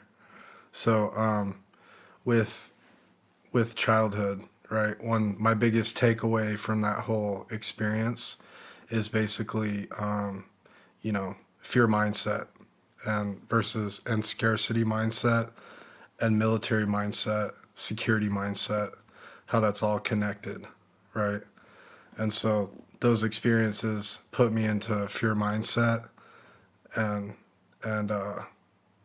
security mindset and all these different things. that in a lot of ways set me up for success, but also at the same time hold me back, in different ways. So now, like, looking at fear and love and just like abundance mindset of like positivity, love, like, abundance, possibility, right? But like I have my comfort zone is like going back to this, So it's like, how do I challenge myself to do more of this and to stop wanting to go back to this, Because like as soon as I feel threatened or something like that, I am real quick to go back to this. It's like, oh, well, I hope that person tries to do this, or whatever. And it's like, no, why do I keep doing that? That doesn't work. Let's get a little more specific, like we did on the break. Yeah. Like, go ahead. Give me the example that you gave on the break. So, like whenever I was... When you're welcoming people to do bad things to you. Right. Because you want to act. Yeah. Yeah, when I was in the closet and in that experience, and then when I started to get physical abuse, that I started to control it, in my mind and try to take control and say that, I don't care if they hit me, or when I would get jumped at the park or at school or anything that would happen, I'd always, like after a hit or something, you can't really feel it, your adrenaline goes up and whatever else, and it's just whatever. You might have some lumps and like some soreness or whatever, but like goes away in a couple days, So it's like just a way to control it, But then it got to the point where like, because I was younger significantly than most people in my grade. So in high school, like, I think what you're saying, I'm going to paint this for you because you said it really good on the break. You said that you revert back to that mindset all the time. That mindset being you're so used to abuse, you're so used to being in these situations that you try to recreate them. And then I had mentioned in my 3.5 years of therapy twice a week to get my shit together, I learned that from my therapist that humans will always revert back to what they know, whether that's good, whether that's not good, whether that's bad. You always revert back to your comfort zone. Your comfort zone at that particular point in time was abuse. And you painted this picture where you said if you were walking home through that park, you would walk with a limp to try to entice that person to come fuck with you so that you could get into an altercation. Yes. Yeah. And you had mentioned that you still revert back, you still catch yourself reverting back to that sometimes because you are so used to it. And Exactly. I'll let you elaborate from there. Yes. So like, I don't drink now. Like, again, I have 3 years not drinking now. So if I'm out at a bar with my friends or I'm DDing or whatever it is, I'm out in an environment where there's people that are drunk and there's people that I don't know, that if, I catch people looking at me or trying to surveil me if I'm a soft target, that they might want to like try to rob me or do something to me, that I'll want to make myself look like a soft target so that they would try to do that. That's my first thought. And then I'm like, no, like be a hard target and then you don't have to deal with the problems. Like, you know what I'm saying? Like, I don't know what, and so it's like it's a conflict. It's like you have like a person on each shoulder. There's two sides. A voice on each shoulder, But at the end of the day, I don't want any conflict. I want peace. I want abundance, possibility, all that stuff. It's just that sometimes my jerk reaction is that, I get it. Act weak. so you can teach this fucker a lesson. Yeah, I get it. I totally get it. But and I'm glad you brought that up. So let's move forward. Let's move into your military career. So you're at boot camp. Shining star. You wanted to be. Yeah, you wanted to be. You're in artillery, but you want to be infantry, and that's about where we left off. Yeah. I've like the more I learn, I think that, our emotions drive our actions at certain things. And so I've looked at different phases and like what emotion was driving my actions at that time. And literally once I got to San Diego, I was surprised that I got in. 100% surprised. Like I felt like I got away with something. Really? That I was in. Yeah. And so when I got there, like I got to San Diego and I was seeing, for example, the seagulls, like the seagulls back where in South Texas look like they're little like rats, and they'll like take your lunch from your car if you turn around type of thing. And these ones out in San Diego look like Toucan Sam. Like everything is flush, nice, abundant. When you're walking around downtown San Diego where the recruit depot is, where you have to do all the marching, and it's like that's a big, like, oh, it's so hard to do the marching. But the whole time we were marching, I was checked out and just observing all of the like environment in San Diego. It was so nice. All of the houses on the hills downtown, the weather is nicest.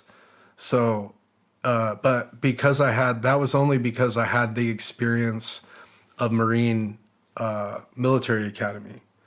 So that's why when I was at Marine boot camp, I did boot camp when I was 16 at there, where you actually get hit and things that like, it's like, there's some things that are a lot more legit at military school than what I experienced at boot camp. So I was kind of like, Are you saying that the military school was tougher than boot camp? 100%. No shit.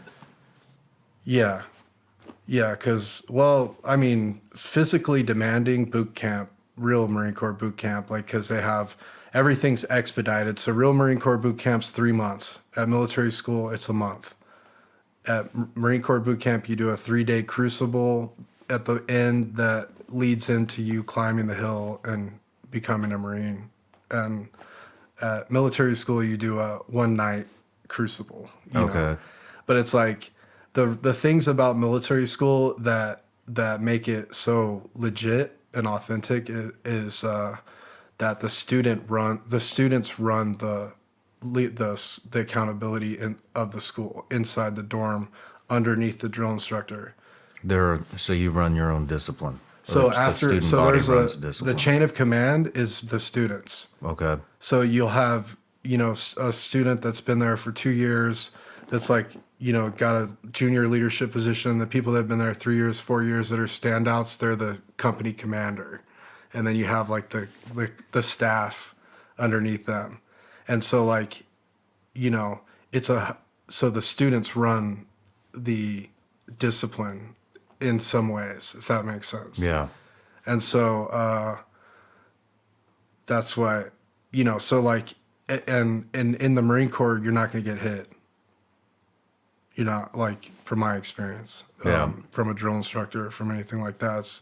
They've had that happen, and they, so they make examples out of that, and they don't do that, So from my experience, I'm like, man, they're not going to hit me, and I get to be in San Diego, and let's play the game. Yeah. So it was relatively easy for you. Yes, except I did think that because my drill instructors were like telling me that I was in trouble, that like my paperwork was not good and all this stuff. So I didn't know that I was actually going to graduate, So I was kind of like, I didn't have like any aspirations of doing anything. I was just kind of like, just going through the motions, waiting to get kicked out. Day by day, getting thrashed too. So that was my first experience getting thrashed, like push-ups do this, jumping jacks, do this, like, or whatever they call them. Bah, bah, bah, bah, bah, bah, bah. And then, like, okay, now when you think you're going to be done, now you're going to go for longer and longer and longer and longer and longer and longer. And then everybody else is going to leave. And you're going to be the one in trouble that's doing this all for hours, that you're still doing this. And so it's like, okay, cool. Like that, getting some of those experiences, all that stuff. And then I graduated. So then once I graduate, I'm like, this is real. My grandparents took me to Vegas to celebrate. And, and then I came back and I checked into, so at the end of boot camp, once I knew I was graduating, you have a couple admin days, And so I went and I was working on getting because they had a little information thing where they said, if you get to infantry school and you want to switch to infantry, you can. And like blah, blah, blah. So I was trying to start that process then because I wanted to get switched. Mm-hmm. So then when I got to infantry school, it's like 2 lines. You're going either infantry school or you're going to Marine Combat School. And Marine Combat School is all the other jobs that are not infantry or recon or whatever, like the warfighter combat MOSs. Yeah. And then these are non-combat MOSs. And so they go to like legit combat training, like balls to the wall for 17 days. Because they might not get exposed to any of that until they're on deployment. Okay. So I'm supposed to be in the infantry school line from what I thought, from what they told me at boot camp. So I'm in, and they're like, "No, you're in combat training," and because you're artillery, you're not infantry. So then I go and I'm like in this, but I want to be in infantry. They said that we could switch, and I already did da da da. So I end up in combat training day 1. Hey, and then they had a brief. If you want to go to infantry, you can. Whatever, training day 2, training day 3, all the way, like, I'm about to graduate. And I've been telling them since we started, like, I want to get switched. Yeah. Like, you've been saying we could get switched. Remember, and finally what worked is I sat on my bed one morning, my rack, and said, I refuse to train. I was private. And I refused to train. What? Like, and then this one person instructor ran up, I refuse to train. Are you sure? Yes.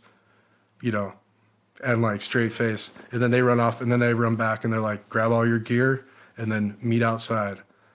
Grabbed all my gear, went outside. They had me turn my gear, get all my gear for infantry school, and then I go and check in. That's what worked? Yes. I refuse to train. And that's a tool. Keep that in your back pocket if you're in the Marine Corps or something like that. Right on. You probably got a whole company of people now that's going to refuse to train after they watch this. Yeah, if understand your operational environment and play the game accordingly. Yeah. So I refused to train. It worked. Got put in infantry school. So now I'm awaiting infantry training with all my buddies that have just been sitting around for a few weeks while I was doing this other combat training. And they're all just sitting around fighting each other. Everyone's got a knife in their pocket. And I'm like, cool, this is good. This is a good environment. Yeah. This is, all my buddies are here. And then we started infantry school.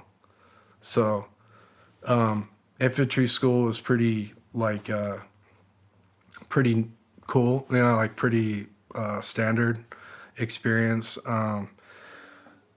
We would go out though on the weekends, and so I had a group of guys that were with me that we had like a the same thing that we started doing, weekend after weekend, where we would get, the bus when we got off work on Friday to take us downtown San Diego. We stayed at a certain hotel, and we had like this system, and then we would take, this, whatever it was, taxi to the tram to the SDSU frat parties and the SDSU parties, right? Nice. And that worked until it didn't work, So, one night we were at one of the parties, and I mean, we would do stuff like we would throw the kegs over the fence and then just take the keg back to the hotel, you know, and stuff like that. But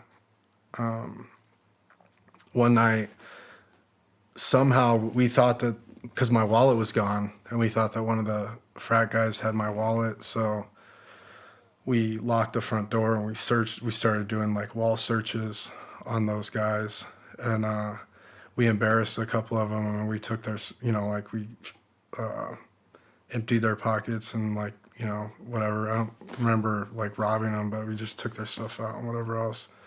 And they reported us back to base. And so Monday morning when I showed up, they were calling me my name and my Liberty buddy, the guy that signed out with me on Friday. And so that was my first experience of like the kangaroo court system. What is I mean, I can't see a Marine too upset that you heckled some frat boys, but that's just Yeah, no, for sure. But so these guys, you know, they tried to burn us, you know, Yeah. they tried to burn me. So they were saying that I was like doing things there that I wasn't doing, you know? Mm-hmm. And so, like illegal, you know, activities, like Yeah. selling drugs or whatever it is that they tried to like pin on us to try to burn us, you know? So anyway, like I got pulled out of training and I got sat down on a bench, and then they put crime scene tape around my locker, like around my bed and my locker where all my shit was. And then they started like interviewing anybody that saw me that weekend, right? Yeah. And then these guys are coming out of the interview, and I'm stuck on this bench for like a full day, and like they're just coming out, and like people that I know, right? They're just looking at me going, I'm like, what? Dude, no. They're like flipping all these guys. Some Yeah. of them know, but you know. But anyway, what ended up happening is like there was nothing. They were trying to burn me, and all the shit was false. And I like, you know, took a drug test and went back to training. Right on. So, went back to training, but that was kind of my first experience of like the UCMJ, you Yeah. know, like how that stuff, how that game's, you know. Yeah. So, so anyway, graduated infantry school and went to 2-1, 2nd Battalion, 1st Marines, infantrymen, riflemen. And immediately, like my first day in my infantry platoon, I got pulled because they just got back from Iraq. And they were all pretty tight in the platoon. And they had a couple slots to send to sniper platoon. And they didn't want to go because they wanted to stay with each other, most of them. So they sent the new guys that just got there that met the qualification with like our fitness test. You know what I mean? Yeah. So I went to snipers the first week I was there. So the first week you show up to infantry school, they send you to Marine sniper school? To NDOC, yeah. To NDOC. No. Not to sniper school. Oh, okay. To sniper platoon, to the NDOC, to like start to get assessed, like to the tryout. Okay. Yeah. That was like, I don't know, 2 months. I mean, how did you feel about that? I know a lot of Marines want to go to that school. I was surprised again. I'll bet. At that time, I was not grounded at all. And I didn't have any goals being there. Some guys that I was with at infantry school were already getting kicked out of the Marine Corps for different shit, like Yeah. trouble, you know, people that I was hanging out with and stuff on the weekends.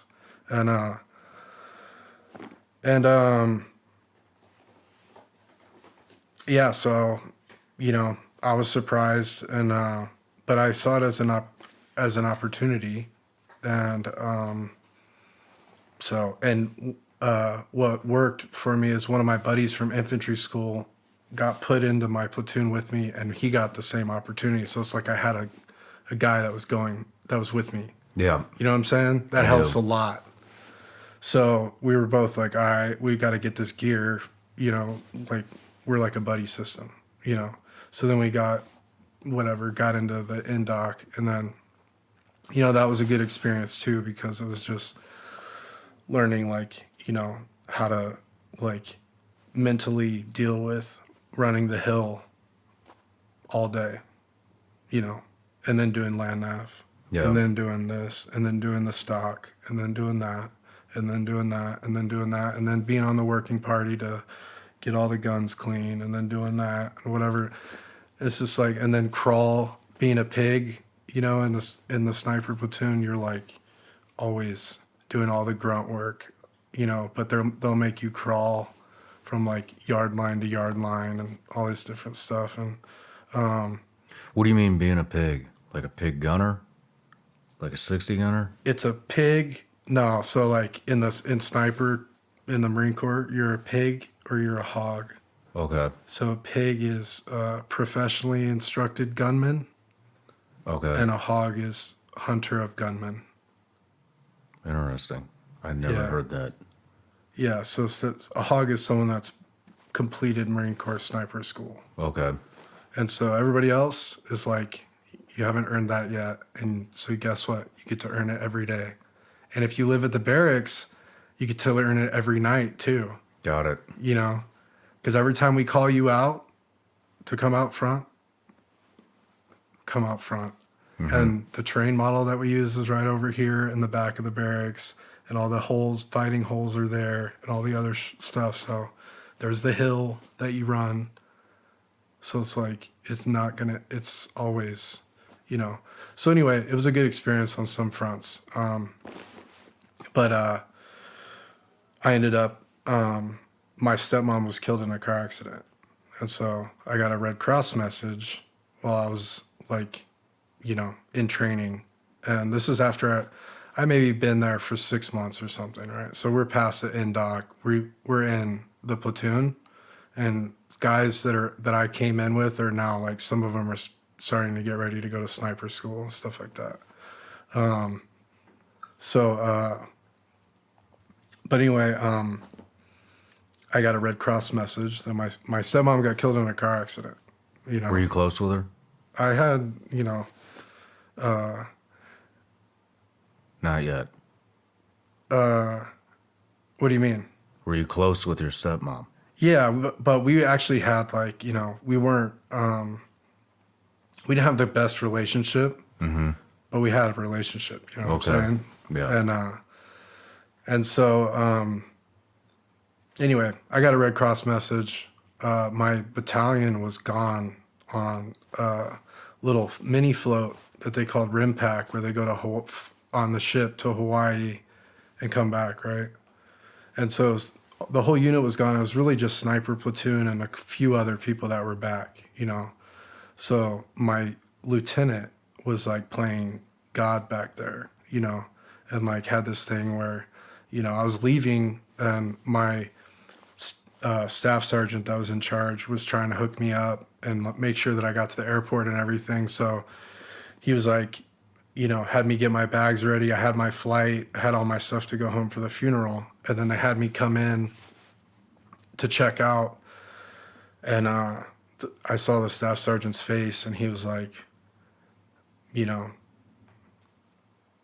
looked like he was sorry to me, and was like, hey man, report in to the lieutenant.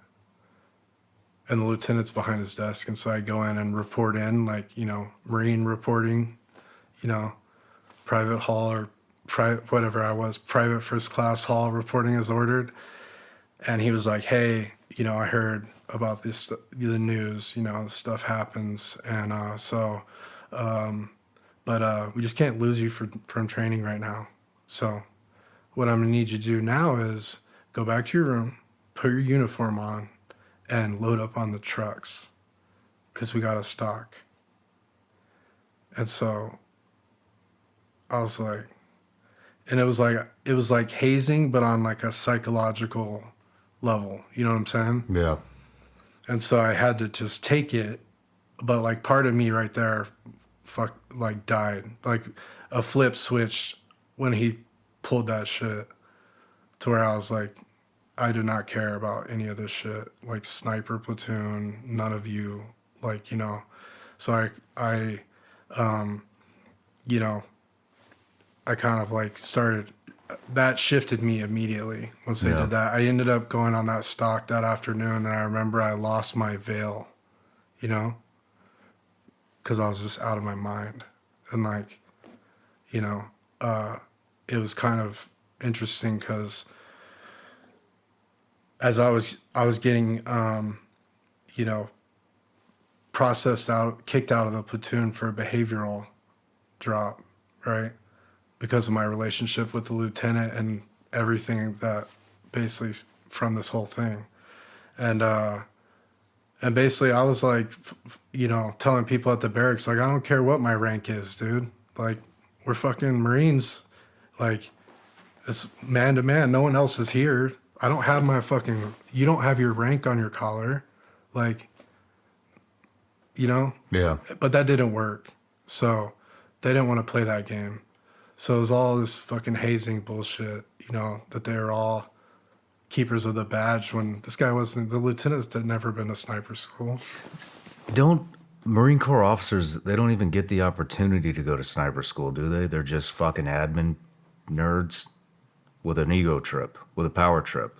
He wants to tell a fucking 18-year-old kid he can't go see his dead stepmom. What would you say to that guy right now if he was sitting right where I'm at? I just say he's a jellyfish. Fucking piece of shit. Weak leadership. I hope he watches this. Fucking cocksucker. I hate that kind of shit. So here's the funny thing, though, dude, is that because like everything comes full circle, but like people like that, I mean, you fuck people over like that. They always fucking lose in the end. Yeah. So I'm on radio watch, right?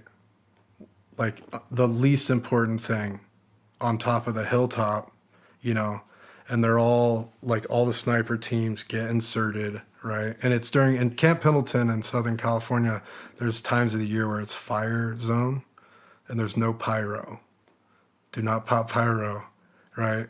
Because you'll start a full fire across. You'll burn a whole range to the ground, if not more, at Pendleton, real quick. So there's no pyro allowed, right? Mm-hmm. So the range safety officer, which was the lieutenant, popped pyro once the teams were inserted, burned the entire range to the ground. We had to extract another fucking incompetent fucking officer. Go figure. We had to extract everybody. Immediate extract. He was calling over the radio for them to try to put the fire out with Gatorade bottles. With Gatorade bottles. As I'm on the hilltop, I literally watched it spread with my finger like this. So anyway, that was cool too, because you know we got pulled out. You know, we were supposed to be in the field all week. Yeah. And we get pulled out the first night, and our lieutenant gets burned. Yeah, the lieutenant's, he got burned, dude. He got relieved of his command after that. Good. So. Fuck him. But so after that, I started getting in trouble. He's probably going to see this. I love that. Hand salute, sir.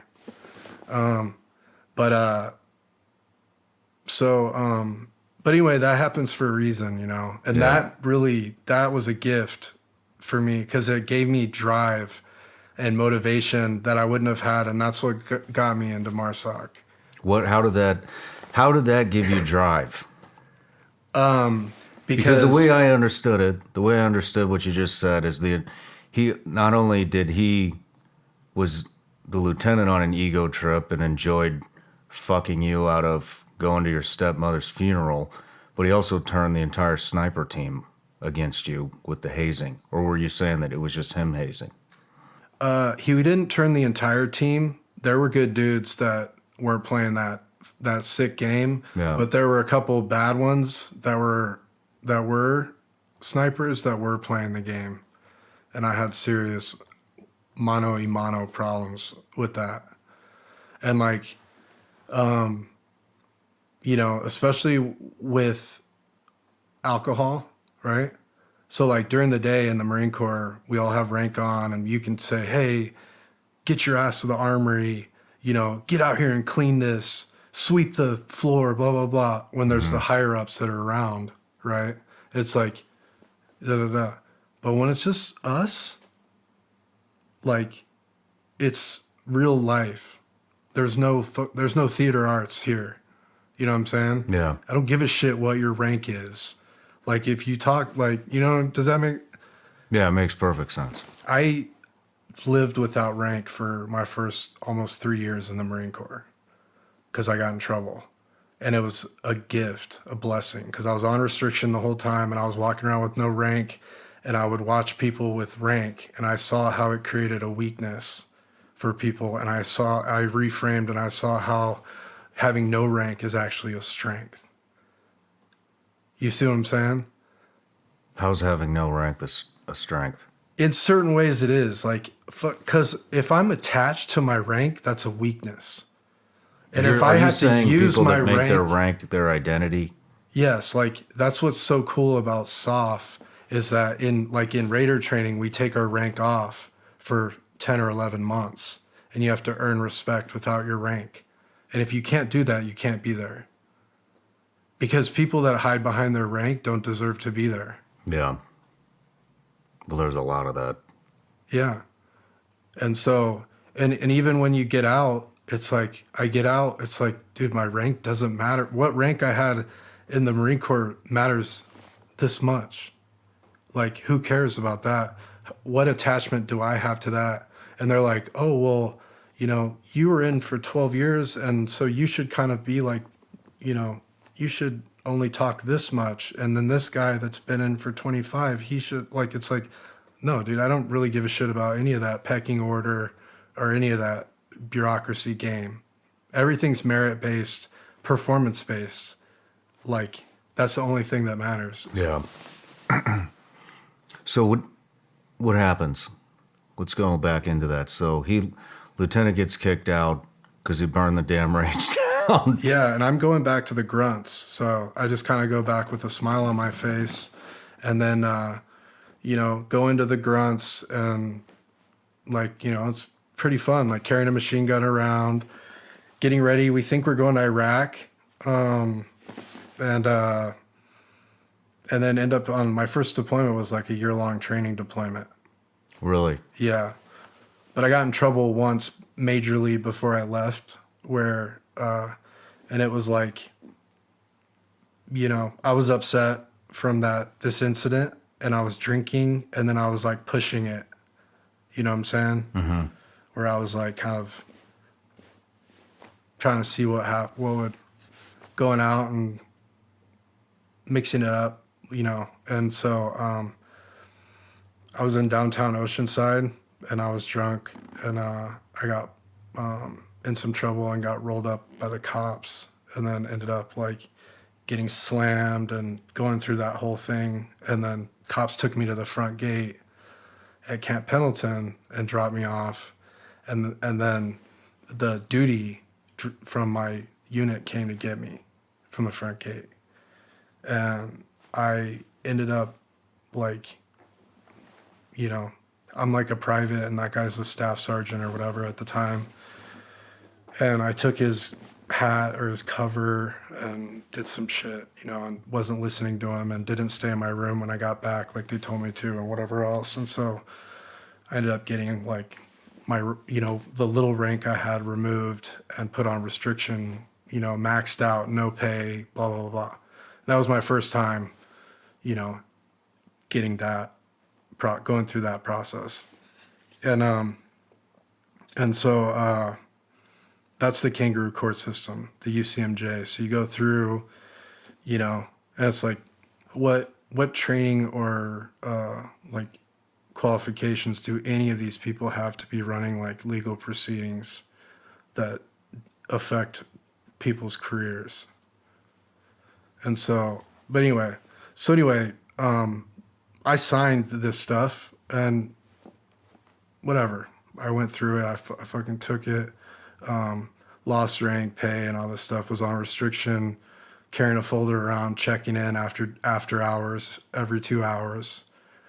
No pay, just working out a lot, whatever bullshit. And then deployed, and I was on, we flew to Okinawa, and then we were on a ship, and going back and forth, and then coming back to Okinawa. We went to, it's a 31st MEU, but they call it the 30 worst because it sucks, and it's a training deployment, and it's the worst MEU that as Marines think, and we got extended for a full extra deployment, so we're there for a year.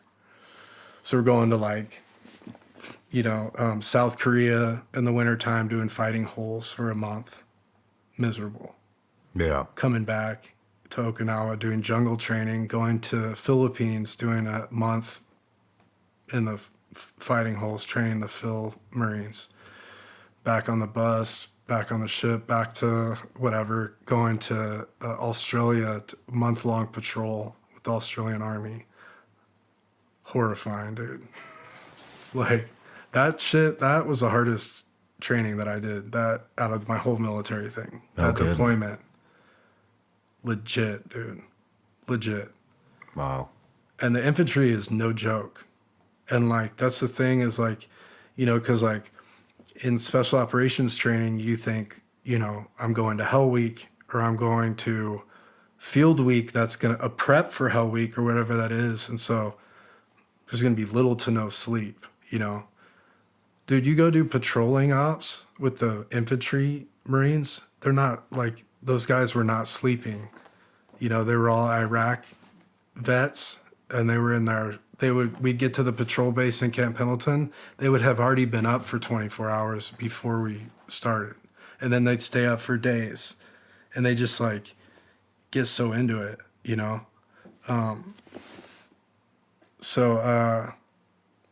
But anyway, so I started working out a lot on that deployment too.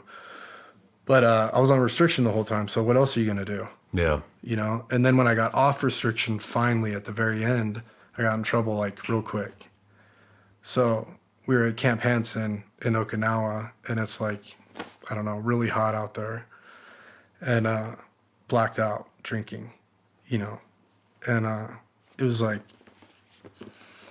Camp Hansen Fest or something like that. There was something going on, and I ended up back in front of the barracks, and I got into it with one of the staff sergeants that was in my company. That was a former drill instructor that I didn't get along with, that always had altercations on the ship. When we were on ship, he'd have me go all the way around, and just stupid shit like that. This guy always trying to. So I was blacked out, and I saw him and ended up in this physical altercation, that resulted in me getting fully maxed out, almost kicked out of the Marine Corps. Damn. So I woke up the next day, and people were like, dude, what's wrong with you, man? And I'm just and all this happened in front of people that I knew, that I felt could have stopped it or whatever, that's neither here nor there. But anyway, I was really, but it worked out perfectly, because it was when I woke up and I was in trouble, it was someone else had committed the crime, and I was I don't remember anything. I don't remember anything from yesterday afternoon, at all. Mm-hmm. And so, because it was so similar to what happened that first time I got maxed out, that they were looking at admin stepping me, kicking me out, And so, luckily, my staff sergeant at the time hooked me up and took me to medical and said that I had anger management problems. And I went to an anger management course. And so then I took it the medical route, Yeah. And, but I learned from that course, it was don't drink if you're hungry, angry, lonely, or tired. Halt. Don't drink. I don't drink now. I don't drink at all. It doesn't work for me. I haven't drank for 3 years. I did 10 years not drinking in the military. But don't drink if any of those things. And then because if you have trauma and then you drink on top of that it's bad recipe. So I stopped drinking right then, and I basically isolated myself, and I was I'm not hanging out with anybody but myself, and I'm going to train and be sober. And so that was, July 2007-ish that happened, you know, and I went 10 years sober till 2017. So when I started that, I was training like crazy. For the last few months I was in Okinawa, I was doing like, you know, weighted vest runs for endurance and like, you know, stuff like that in the heat and like trying to push and see how far, because I was filling the void of partying and drinking and stuff with extreme training. Yeah. And also I was noticing transformation, and I was like, I wanted to see how far I could push. And I was getting results on my stats, on my fitness scores, on all my pull-ups had doubled, like all this stuff. So I was like, you know, it was working. Something was working. So when I got back, I actually, we did another workup, and then we went to Iraq. And during that workup, I got in contact with this trainer in San Diego that was a mental focus coach. And that was a huge breakthrough for me because, you know, this guy was from Spain, and he was obsessed with mental focus. So he like had all these workouts, and then he would end it with some type of a mental focus thing. What would that look like? What is a mental focus exercise? So it would be, you know, like a run, you know, and it would always be like a mind fuck kind of thing where he would, you know, tell you you're not going to know how far you're going to run. Okay. I'm just going to put my hazards on when it's time for you to jog or slow down. And when you turn them off and I drive, that means you run. Okay. And it's like, okay. And then going into a gym workout. So we go to like 24-hour fitness, you know, and do high reps, low weight, you know, where it'd be like bench pressing 95 pounds, but do it 50 times. And then when you get to 50, he's going to go 30 more. And then he might just keep playing those games, you know, where he's like, boom, boom, boom. And so you do that. Then we go, you know, sometimes to the ocean and do a swim, you know, and there's leopard sharks in La Jolla. So there's a lot of weird sharks in there that look like sharks that aren't going to attack you. So I don't like swimming in that ocean, but we would train there, and then we would go to the Kogan pool that I actually do a lot of professional athlete training now. And he would take me there, and he would like, you know, cut me. He'd say, hey, swim 1,000 meters on your stomach, swim 1,000 freestyle stroke, like do 1,000 breaststroke, 1,000 freestyle stroke, and then 500 backstroke, and then get out of the pool. And like, I wasn't a technical swimmer at that point. So I'm like, so how do I just do it? Figure it out. Swimming's self-correcting anyway. Just do it. You know, like, why are you asking stupid questions? And so anyway, so then I do the swim, and then the mental focus part would be back at the house, you know, and it's after a long day, because this is after a day where a lot of these days I worked as an infantryman in the Marine Corps, waking up at 5 a.m., going out on a run, doing all the physical training, working all day, and then driving to La Jolla after I'm off work and they cut us loose. That's when I started training with this guy. Wow. You're dedicated. Very dedicated. Yeah. So this is like midnight, you know, some nights, or like late at night. And I still have an hour drive back to Camp Pendleton, you know, to Camp Horno.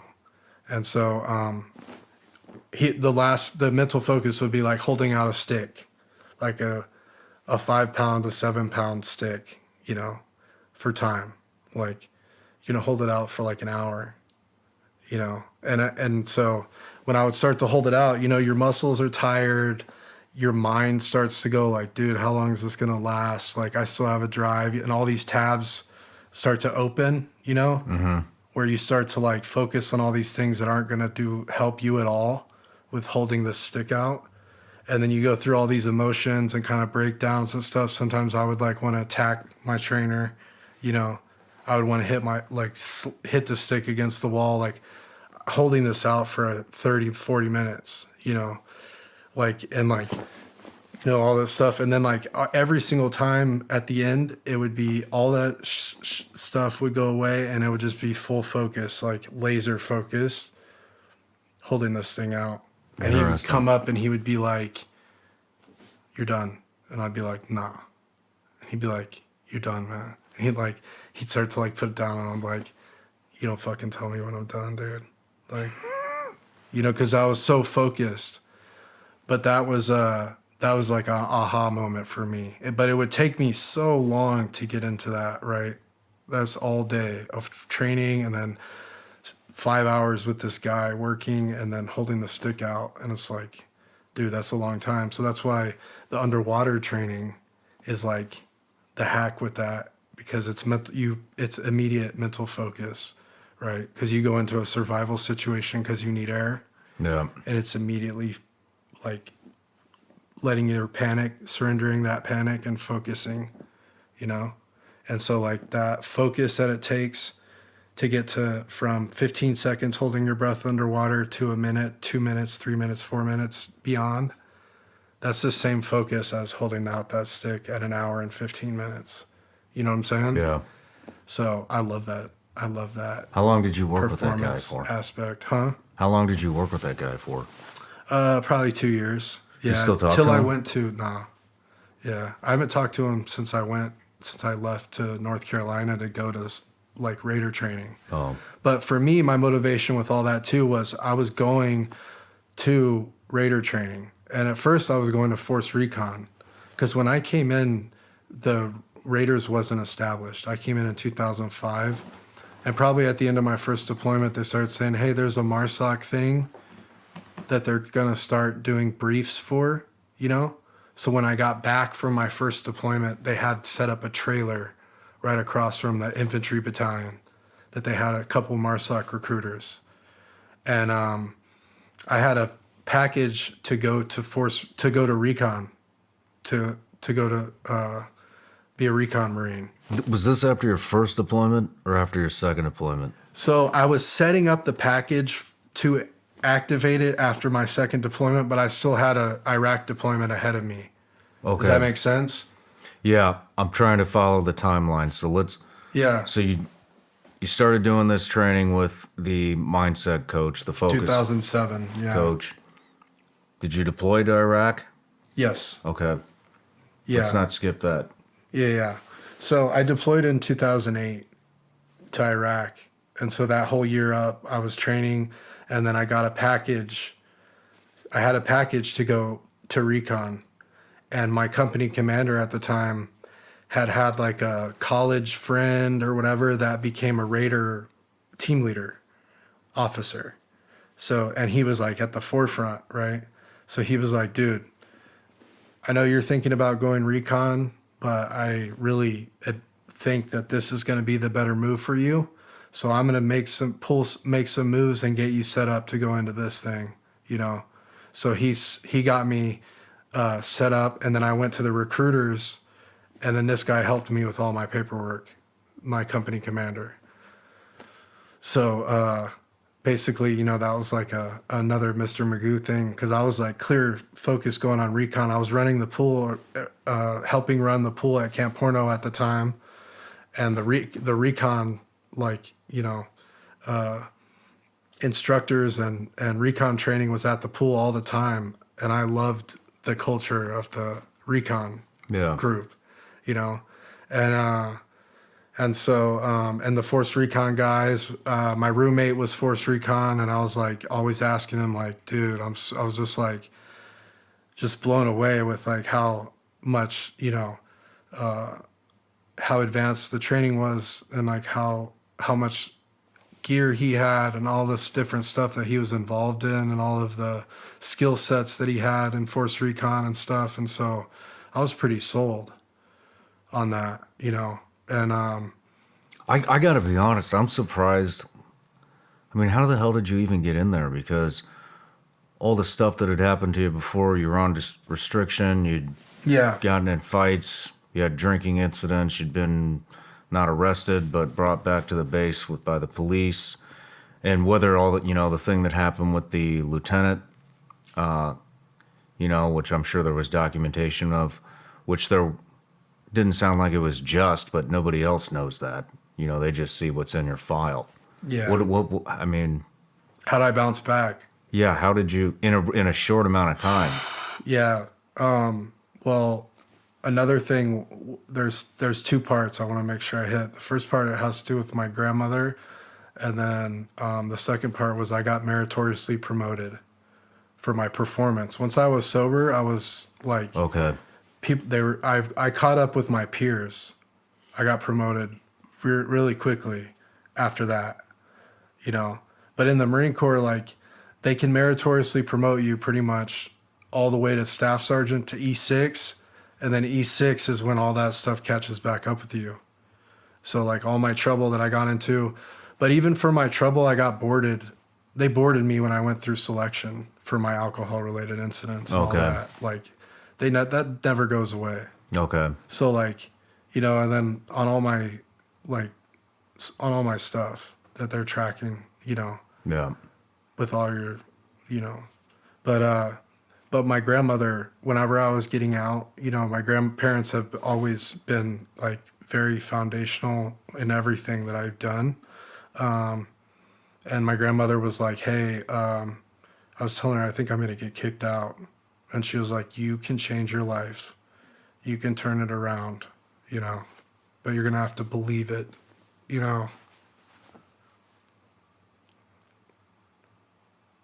She like coached me through that shit. No kidding. Because nobody believed in me. Everybody turned on me. In the military, when they turn on you, it's like a pack mentality. Yeah. You know what I'm saying? And sometimes that happens, dude. And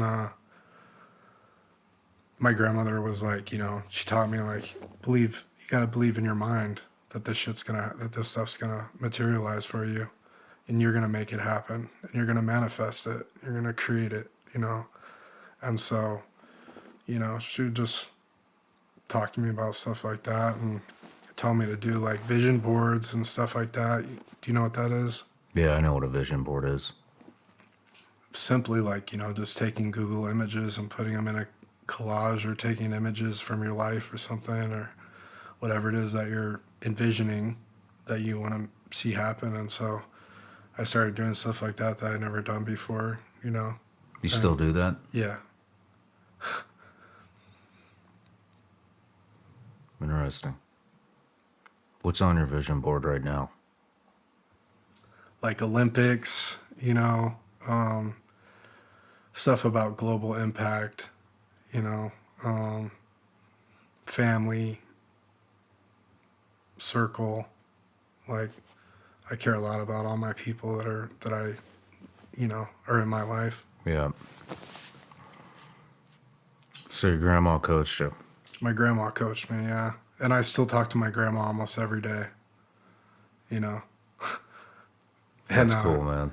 And, General McChrystal said, because I was at a speaking thing right when I got out and with General McChrystal, and someone asked about all the research that they did around people that quit special operations training. And he was saying that they did all this research, millions of dollars into this, and the biggest takeaway that they had was that the people that make it through the soft pipeline, they 100% make up their mind before they start that they're going to make it to the end, and they don't know what it's going to be like, but they 100% decide. And for me, I do that. I do that, like, but it's because my grandmother. So before I ever went into any pipeline or selection or anything, I would talk to my grandparents, and I would tell my grandmother, like, hey, I'm going into this training, like, where I'm not going to have, like, or like, and she'd say, well, like before SEER school or Hell Week or something like that, like, well, you're going to be good, right? Like, what are you worried about? What are they going to have you do? Well, you're not going to sleep for this amount of time. Well, you can do that. Like, what's that bother you? And then, well, you're going to go without food. Well, just eat, like, eat double meals till you go out there. Like, then you won't even need food for a few days, like, whatever. It's just, she just reinforces stuff. And then she asked me, you know, you'll never quit, right? And I say, no, I won't. And then I make up my mind. I have that accountability with her to where now when I'm in Hell Week or whatever, like, and it's shitty weather on day 4, 5, 6, like, it doesn't matter. I made up my mind and everything way before this, and I have accountability with my grandmother. You know what I'm saying? And Yeah. so that works for me. And I think it works for everybody that I work with and coach, from my experience, if they have that accountability system in their life, that really works. And that can get them through the hardest, you know, challenges and whatever it is that they're, you know, Yeah. navigating. Deployment. What, Iraq? Yeah, your first deployment. It's trip, man. Iraq is such a crazy, you know, place. It's like you could tell it's just such a historical place, kind of biblical type thing that had been through war, and there was trash everywhere. That was overwhelming, you know. But that deployment was very interesting because we were like living out of vehicles and we were turning everything over to the Iraqis. What year was this? 2008. The end of the Iraq. That was happening already? OIF. Where we were turning everything over to them? Yeah. Yeah, so it's interesting. Like, you know, it's kind of a training deployment again. There were Marines that got killed. There were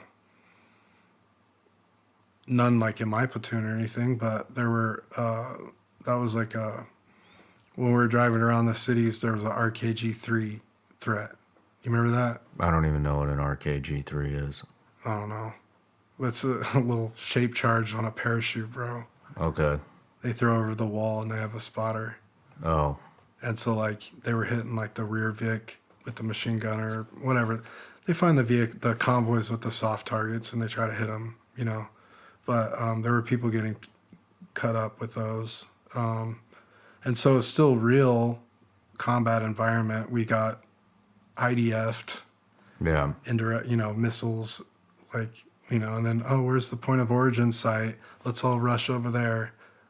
And then, oh, let's go get the Iraqi police to help out. It's like, Yeah. They're all tied in. yeah, dude. So it's a waste of time. But anyway, so it wasn't like, you know, I got shot at a few times, and I think from the Syrian border, we weren't allowed to shoot back, you know, like gunshot. Yeah. And I don't know, dude, it wasn't like So night and day from the Afghan deployment, you know? yeah. So it was a little bit kind of like, it's like, dude, when I got to my infantry platoon, when I first got in, that first day before I even went to the sniper and doc, they had all gotten back from Iraq and they were all giving us like horror stories. They didn't let us sleep that first night, and they were all telling us like, you know, when that grenade comes over the wall, are you going to be able to get over? Are you going to be able to get your buddy over? I don't think you will. I was able to get over. And then they leave, go back to drinking, and then someone else comes in and tells you something like, you know, basically they're like scared, trying to, you know what I'm saying? Yeah. So anyway, I'm like, dude, when does this shit, like stop playing the whole, because the whole time that and then in the Marine Corps boot camp, dude, it's kill, kill, kill, da-da-da-da-da. They train you, you know, and then they also train you like with minimal use of force. You know, you go through MCMAP, like martial arts program, and they give you these warrior ethos things, minimal use of force, da-da-da-da, escalation of force, like warrior mindset stuff. But then there's this prove yourself in combat kind of check in the box that's implied there, right? And especially in like a combat in infantry. So then our first deployment, dude, we were there for a year in Okinawa, and these senior guys were still talking about the Iraq stuff the whole time and holding it over us. It's like, dude, it's not we didn't choose to come to Okinawa and come on all these training missions, dude. But now it's over us. Now we're going back, and they're going to hold it over us again for another year. Then we go to Iraq, and now we're in Iraq, and it's nothing like what was there, you know. So then now we get back, and it's like, you know, and you're kind of like, but it's, be careful what you wish for, you know, Yeah. because you wish for combat and then you get in the middle of that and it's like, what the fuck is this, you know? So, but in the Iraq deployment, that was enough for me with the infantry to where I was so motivated at that point to never be in the infantry for another day that I was going to make it through selection. Like I was going to perform, and I was like, dude, I don't even care. I'm not great at land nav or any of this other shit. I'll make it work because I know I'm not going to fucking come back. Yeah. You know, yeah, I had a staff sergeant, you know, and I'm like a corporal at that time, squad leader, you know, and I had a great relationship with like my lieutenant, but my staff sergeant, I didn't, you know. So when my lieutenant got promoted and got sent out, this guy starts trying to put paperwork on me and burn me for things like, you know, like I took some toe straps because I'm training for selection. I took some toe straps that were in the burn pit and I hooked them up to this thing and I started using it to pull it back and forth. And they were trying to like I stole government equipment, taking this thing out of the burn pit. And then, you know, I was working with, a lot of the vehicles were down, and it's like, because I went outside of my chain of command and got the vehicles fixed, he wanted to give me paperwork. And it was like, For taking initiative? dude, that's the kind of like, but like burn me, dude. Like I had. Shouldn't it be the opposite? Shouldn't you be Yeah. getting rewarded for taking initiative? Because I'm betting there probably aren't a whole lot of people in the infantry who take the initiative. See, that's the catch-22, dude, is that it's like honor, courage, and commitment. But if you're honor and courageous and you stand up and you're against the status quo or the group thought or the pack, then like, or the conventional mindset. Or you want to better yourself out of that? Yeah. That creates a lot of jealousy in units like that. Yes. It's a bucket of crabs. Which is ridiculous because he could have fucking done it too. He Yeah. could have bettered himself. He could have went to selection, but he was too much of a pussy to do it. So let's fuck Prime over. So he's going to put paperwork on me. Yeah. And they even got it to where, like, you know, just stupid shit. Like, you know, we're on one of our last patrols and we're in a patrol brief, you know, and they're like, the new officer that we just got at the end of at the end of deployment, it's all motivated, right? It's like, dude, it's almost comical. Yeah. An intel officer gets to be a infantry officer, super motivated, hats off to him. But it's the last couple weeks of deployment. We don't care. Yeah. You know, like all that stuff. And so he was doing a patrol brief before we go on a patrol. And, you know, was like, why aren't you taking notes to me? And it's like, well, we're going to the same, like, I have the same role that I've had for a year and a half on this patrol. It's literally couldn't be more textbook. And also, you know, and he's like, well, what are you going to do if shit hits the fan? And I was like, so you think that if shit hits the fan on the patrol, that I would pull out my Write in the Rain notebook and revert to what my notes are here in the patrol brief to like make decisions? Is that what you're saying? And everybody's laughing, right? And then this guy looks like an idiot. So then we go on the patrol, and by the time we're coming back in, they're calling me to go report in to the company command for like, they're trying to get me for disrespecting an officer kind of thing. Like ruin my career, all this shit. Yeah. Like immediate opportunity. So that's that whole vibe and everything. And luckily, dude, I had an open door policy with my company commander. This is why that guy was an idiot too, the staff sergeant. Because this is the guy that's got me into MARSOC. So he's like, dude, you're not getting any negative paperwork, period. Just keep doing your thing. And they would take me to this, and then he would like kick it, like, okay, got it, da-da-da, and then tell me like, dude, you're good. He was the one that helped me get in, you know? So then I just had to ride that out. And then whenever I got back, luckily my buddy hooked me up with a job at the pool.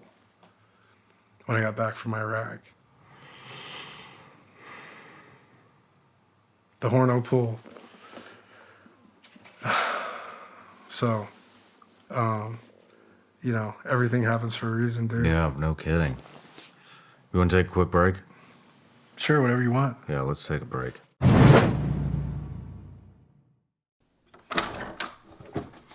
Hey guys, let me tell you about this subscription service that I've been working real hard on called Vigilance Elite Patreon. Basically on Patreon, we have it broken up into 3 different tiers. We got tier 1, tier 2, and tier 3. Let's dive in. Our tier 1 patrons get all the behind the scenes footage of the Shawn Ryan show.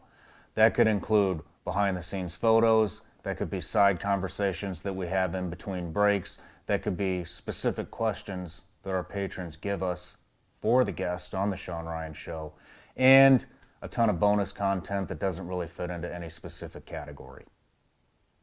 For our tier 2 patrons, they get access to our tactical training library, which consists of well over 100 videos. We've broken those videos up into separate categories, and those categories are rifle fundamentals, pistol fundamentals, drills, tactics, driving, gear and weapon setups, and everybody's favorite, mindset. Also on tier 2, you will get a live update from me on the 1st and the 15th of every month, where we talk about the upcoming guests on the Shawn Ryan show, plus all the benefits of tier 1. Our top tier, which is tier 3, gets full access to all the other tiers, plus they get full access to me, where we do video teleconferencing, VTC, once a month. We discuss anything from tactics to current events to who's coming on the show. I take suggestions, and it's very interactive. No matter what tier you choose, the support is greatly appreciated, and it is the only thing that makes this show drive on. So thank you for all the support. See you on Patreon.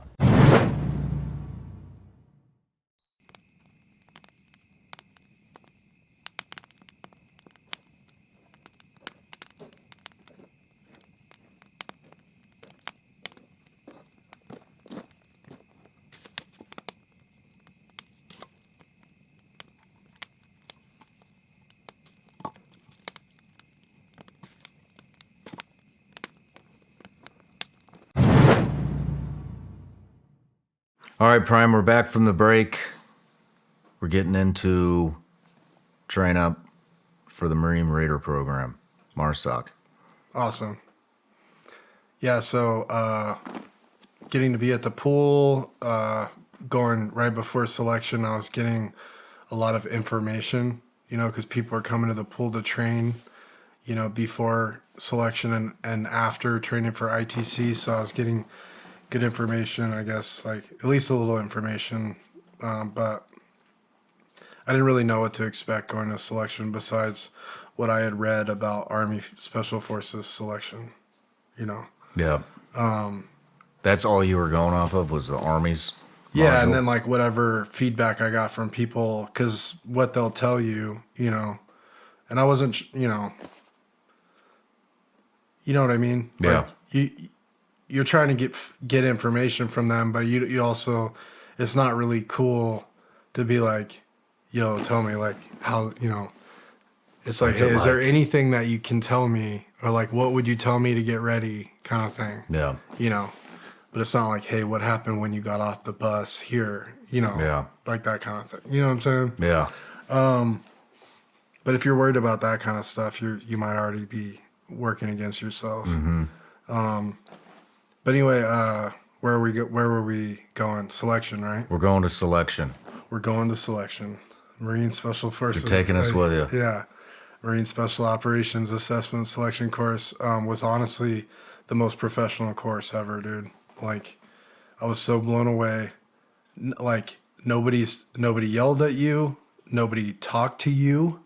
Besides, if you were like, if you needed an instruction, or if you need an instruction retold to you, but it's very neutral, and they're all in a role, you know, and you get all your instructions from the whiteboard, and there's no talking amongst candidates. You know How what many I mean? people are there? Huh? How many people were there? I don't know, maybe like 80. 80? Yeah, How long is selection? a month or like 3 weeks ish. Now it's longer because they have a pre-selection course. So I think there's an extra 6 weeks because there's a prep course Okay. before you go to selection. So walk us through. Walk us through selection. Well, you got to get trained. There's all these like training programs to do before you go there. A lot of that's tactical stuff, but going basically, there's a first phase where you have to meet all of the criteria. This is like when you're still in North Carolina. You're Okay. still at Stone Bay, like at the main MARSOC base. And they make sure that you can meet your 12-mile ruck time, your PFT, like your physical fitness test, and your combat fitness test, and your swim, and all these things. And once all that's checked off, they weed out anybody that didn't meet that, and then all these get on the bus and they go up to selection. Okay. And so, So is selection the actual training course for MARSOC Raiders, Marine Raiders, or is it a selection to get into the bingo. training course? Okay. Yeah. If you think that you're in at that point, Gotcha. you're sadly mistaken. All right. But it is so anyway. But that's how you get in, I loved a lot of it, because it was like big boy rules for the first time in the Marine Corps. Nobody's telling me anything. I just have to take my instructions from the whiteboard, and I don't have to talk to anyone. And I'm introverted, so I can do 30 days, like lone operator. Yeah. Kind of thing, and it'll be a recharge for me in some ways, Yeah. but some people can't handle that kind of thing because they're real extrovert, like dependent on external communication. So that might be a challenge for some people Yeah. So knock that out, go up to selection, and then that's where it's like land nav every day, point to point, drop off. You're basically in the van, you're in a van, you get put in with a group, nobody talks to each other. You drive around in circles, they drop you off. You start navigating that day. When you get to a point that they tell you to get it back in the van, you get back in the van, they drive you around in circles. Sometimes they take you back home. Sometimes they take you into a scenario, What kind of scenario? just like kind of like a tactical decision / cultural problem solving, where you got like the psychs and everybody's evaluating your decision making and stuff. Yeah. And so, you do all those games and then you go back and every night that you go back, that's what's interesting about selection, that creates the urgency to perform. Because every night you go back, there's people missing from their beds, and you're like, damn, dude, that's a lot. We lost a lot from yesterday to today. Like, how many did you lose on the first day? Huh? How many people did you lose on the first day? I don't really know, but it's just like, But it's enough, it's just, yeah, you start noticing, like, because people get caught up on the route at land nav. This guy lost his rifle. You got to have your rifle on you at all times. He showed up to a checkpoint with no rifle. He quit when he got there. Gone. Rack empty. Bed empty, all his stuff gone. This person, like, dude, it's just, it's random. But it's like,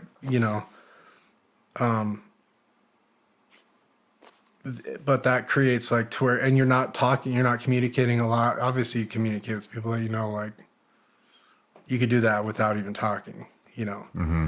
but it's like, damn, people, this is real. People are leaving literally, like we're a week away from being done or something like that, and people are still leaving, you know? And so it's like, damn, I gotta stretch tonight, get all my stuff ready for tomorrow. So is it all land nav? No, I was land nav, and then it's team, How's it broken up? It's broken up into, initial, the initial standards phase, and then you get on the bus, you go to selection, you do land nav phase, and then towards the end you're doing team week, where you're in a team and you have all these like impossible, challenges that you have to solve, and someone's in charge. I mean, they're solvable, but they're, whatever. It's critical thinking is involved, and you have all these problems that you solve, and you have to carry out these weights or do these different things as a team, and you have to be evaluated as a leader and as a team member. Yeah. So if you're someone that can lead, but then whenever you're put as a team member, you can't be in a team because you keep trying to lead, or you keep discrediting or undermining everything that the leadership's doing, it doesn't work either. Can't. Okay. You know what I'm saying? So you got to be evaluated as both, and you got to learn how to operate in both. So anyway, do that, and a lot of that's like heavy weight, So now it's like weighing on your body a lot, because it's like you've been carrying a pack with all this stuff. You've met your 12-mile times, so you've had to ruck a lot, and then you've been land navving and running on your land navs to make your points a lot. And so like towards the end, and then you're carrying all this weight as a team, and all the team events, you're carrying 1,000 pounds and this and that and all this stuff. And so, there are guys that got injured that were good guys that we helped make through the event. Does that make sense? Yeah, makes perfect sense. So it's doable. It's all doable. And if people like you, then you're gonna they'll work as a team to support you. And that's how it works in a team. Yeah. But so that's where I met my partner, Don Tran, too. That's like my partner with UTL and Deep in Fitness and all the stuff that I've been doing. He's your business partner and He's your my best business friend. partner. Yeah. We call him the Asian Rambo. So you get through selection. What does the end look like? How many guys made it through? Dude, the end was dicey for me because Don and all these guys, my buddy Camp and whoever else that was there, they got selected, immediate. Like, we're all in the barracks, right? And they come in, the instructor, a list of names, move out to here, get on this bus. Boom. That's all the people that didn't get selected. This list of names, go out to this bus. That's all my buddies. That's Don and all these guys, Camp, all these guys, they got selected. All these people that didn't get your name called, remain in the barracks, and you're going to be pulled out this afternoon for boarding. So I got boarded. It was all for my alcohol-related issues. But basically, I just had to I was in there with all these guys that were getting boarded, and they were all for stuff that I was like, get away from me. Yeah. I am not like you. I do not want to be in the same, because they were all worried and and I was like, no.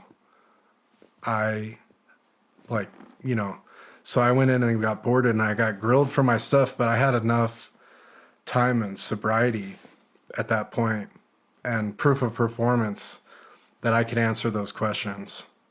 And so I had to and dude, I've been boarded, in other things in life, and that's a good experience, So I got boarded in there, and it sucked going through that because I wish, obviously, I would just gotten on the bus that I got selected. But that was another just training thing. Yeah. Training scenario. So got through that, got selected.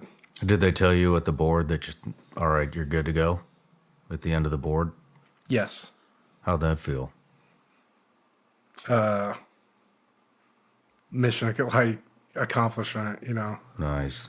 Yeah, and I do that stuff. I was a lot of that, my drive with that stuff is for my grandparents, to make my grandparents proud. Because it's like, I don't really get a lot. Like, I don't feel a lot of, like, when I connect it to me, it doesn't really matter. But when I connect it to my grandparents, it actually matters. Yeah. You know what I'm saying? I know exactly what you're saying. None of my medals or awards or anything mean anything connected to me. But they make my grandparents proud. Yeah. I'm like, dude, that's all that matters. Like, to me, in that stint. So, but I felt accomplished going through that because I was like, damn, dude. Because if you think about it, I went from not being able to join, like thinking I wasn't able to join, getting in, going through waivers, going through almost getting kicked out of the Marine Corps, getting meritoriously promoted back up, and then now I got selected. So it's like, damn, I actually have like a shot. Like, I made it out from the bottom, like I actually have a shot, like, and everything, all my training and all the mental focus stuff and all the reps that I put in, it all paid off. You know what I'm saying? Yeah. So I actually had a lot of inner confidence moving forward. And it was also like a self-mastery thing, like I was like facing my fears, like my fear of heights, all these different things that I have, like going forward, leaning in. Like I never thought I could shoot like that, Yeah. or do those things. It's scary to think like, dude, that's way out of my comfort zone. I could never run and have 2 guns and doing that and that and that. It's like, yeah, dude, if you train, like, and so,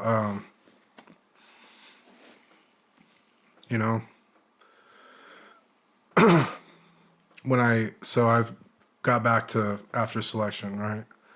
And I worked at the pool, and we were trying to get a slot immediate to ITC, which was individual training course, which was new at the time, but that's like our buds, Okay. or our Q course for Army Special Forces. And so anyway, we were trying to get an immediate slot, and we looked like we were, and then we weren't. So some of the guys that went to selection with us, they went right into ITC a month or 2 later. And then for us, we went like 10 months later, or almost a year later, which meant that we got an extra 10 or 11 months to train at the pool, which was, as a group, me, Don, and Camp, before we went to ITC together. And so that was it, because we were like working as instructors at the pool, but we were just training, dude. Yeah. We were training, we were doing underwater stuff, pushing our barriers, putting all the weights in the pool, doing underwater walks and all this stuff that we do now. And like, running on the hills of Camp Pendleton, going to the gym, just all day training, dedicated to training. That's why it was so important to get out of the infantry thing, because they'll just keep you doing like fire watch and play little working party games and stuff like that. You will never have time to train if they have, it's what you were saying earlier, because it warms their heart to know that they're holding you back from like you moving forward. Mm-hmm. So they're going to have you doing extra bullshit. You know what I'm saying? So you got to get out. So I found it out, and I got assigned to the pool. So now the infantry couldn't touch me. That was step 1, Yeah. But the pool is a temporary job in the Marine Corps. It's only for people transitioning from one job to another, getting out, and you have to have a swim qualification in order to get in there. And then if you go to water survival instructor course, then you have like a locked in job there. Mm-hmm. You know what I'm saying? Yeah. So I went there to McQuist, water survival instructor course. And that's where I really learned a lot about the technical aspects of swimming and how to coach and train, And then whenever it's a 3-week course, dude. So you retain what you retain. But when I came back to the pool and now I'm running swim qualifications with large groups and stuff, now that and that was kind of like, that was outside of my comfort zone at first, and I had to break into that. But like, dude, doing that that's what taught me how to train, because I would have people that are non-swimmers that I would have to get through the qual. You know what I'm saying? Yeah. So I wouldn't want to burn them and just have them check out as an unqualified. I want to try to get them through. That's what everybody, you want to hook them up. Marine to Marine, it's like you don't want to, at the end of the day, that you burned a bunch of Marines. Never. You know what I'm saying? Yeah, we were talking about this last night. Yeah. You got those instructors who have a chip on their shoulder, they have an ego, and unfortunately, there are a lot of people that could have made great Marines or great Raiders or great SEALs or great Green Berets, and because they're on an ego trip, a lot of guys don't make it, through that pipeline. With that being said, you know what I mean? The course needs to be hard. Yeah. There needs to be, you need to pay your way into a unit like that. But with some of the stuff that we were talking about last night, like some of the kind of nonsense type hazing or the personality conflicts, there's so many people that would have made a phenomenal operator that never got the opportunity because some chick at the bar thought that guy was cute instead of that guy holds a grudge and he has the keys to where you want to go and throws them in the trash, and it wastes. It's unfortunate, Not only did you fuck that individual over, you fucked the entire country over because that guy would have made a phenomenal operator and you're a cheese dick and you couldn't let your fucking ego go to let that guy through. Yeah. And there's a lot of that shit that happens all throughout the military, Yeah, unfortunately. But then But you're the guy that helps everybody succeed because everybody's got to get the swim qual no matter what, And so rather than see the same guy come through 5 or 6 times because he can't swim, you're the guy that takes them aside and shows them, hey, man, maybe if you do this, you might hit the time. Yeah, and it's and there's safety aspects involved too, because it's like there's a 30-foot high tower, and so they have to jump off the high tower in certain qualifications. And if they're scared of heights, you might have to throw them off, like launch them, so that they don't grab the rail and then fall and hit their head or something. And so there's safety aspects of it too, but like it's looking back at it, I never would have ever seen this while I was in. But looking back now, it was an invaluable experience to have so many reps working with people with their fear of water or heights. Yeah. And like being able to coach or get those reps. So I started to get really obsessed with, so during the pool, there was a couple aha things, right, that happened. One was seeing that when you could take someone's focus off of themselves and you could put it on something else like the torpedo, or like whatever it is. That's why I take the torpedo and taught so many people to swim for the first time.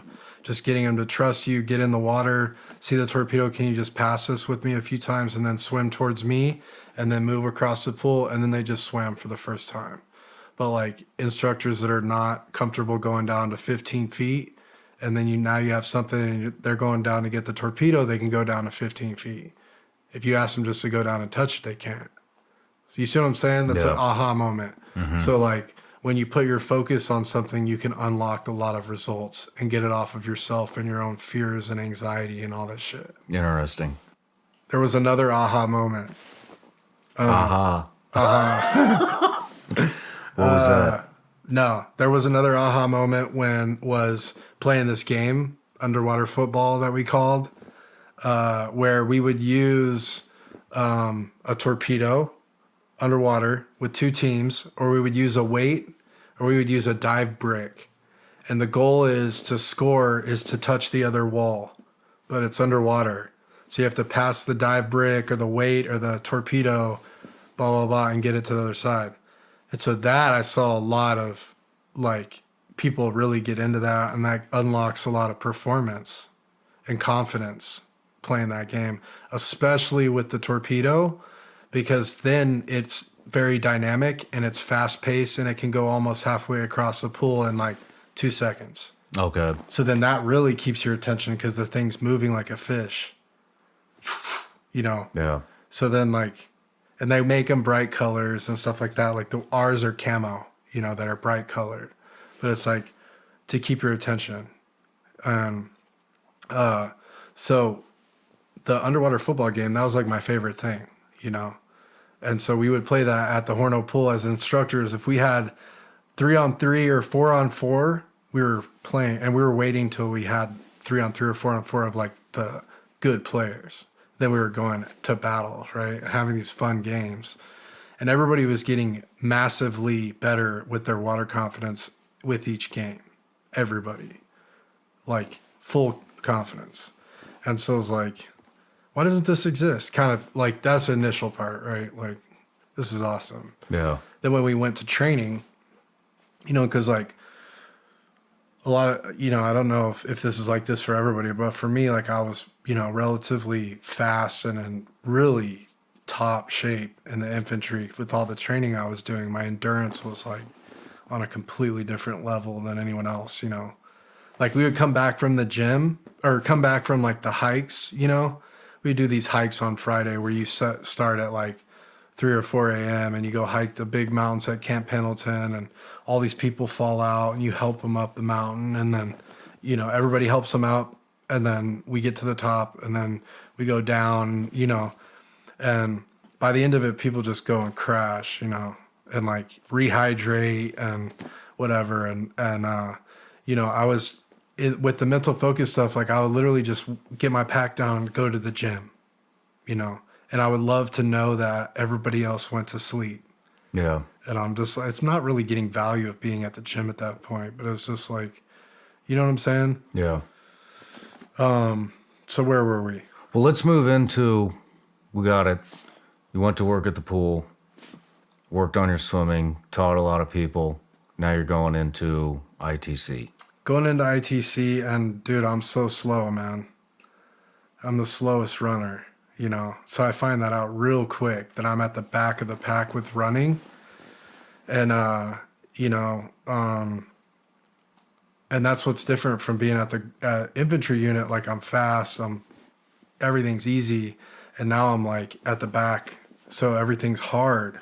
You know what I'm saying? Mm-hmm. I'm challenged to keep up with runs. And we're going to run every day, for, like pretty much for 10 months. And so when we get there, we get into it. And the first day, that's like, this is like admin week, this is when we dropped. We started with like, somewhere from like 90 to 100 candidates or students. And we dropped a lot in admin week. I don't remember how many, but dude, this first run that we took off on was like a serious reality check, because it was just like, we're all in the classroom, and then, hey, get outside. And then we take off on this run, and it's like, instructor passes off to instructor. So they're not really getting a workout, but you're getting smoked. And at each station, you're doing something like bear crawls or, lunges or something. And like, and then you're running to the next thing. Then you're doing sprints, and then you're, and they got you. And it was like, North Carolina, hot, I remember putting my head in a mud hole, like, for water, just to cool off at some point. But I was like, people were quitting, and it was like chaos at the beginning, right? And I remember feeling like this sucks, because I know I'm going to be last on runs and shit like that, but I'm going to have to fucking just do that, Yeah. I have to do that. Like, if that's what I have to do, like, whatever. And what the class proctor, who was amazing guy, came up, and his saying to all of us was, be hard, be humble, and always push the fight, And sometimes I think about that like once a week in my life when I have shit, Yeah. It's a good grounding. But that guy was awesome. He was from Boston too. Nice. But anyway, he came up and he was like, dude, on day 0, like running next to me, he was like, you're good. I was sucking, dude. He's like, you're good. And calm as fuck. And he's like, if you just keep going, you're good.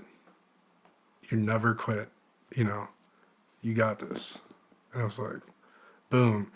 And that was it, dude. So for the rest of that was that on top of having my buddy Don and my buddy Camp, that's how I got through ITC, you know. Because I was slow, dude. If I was on officer standards, I don't think I would have not made it, you know.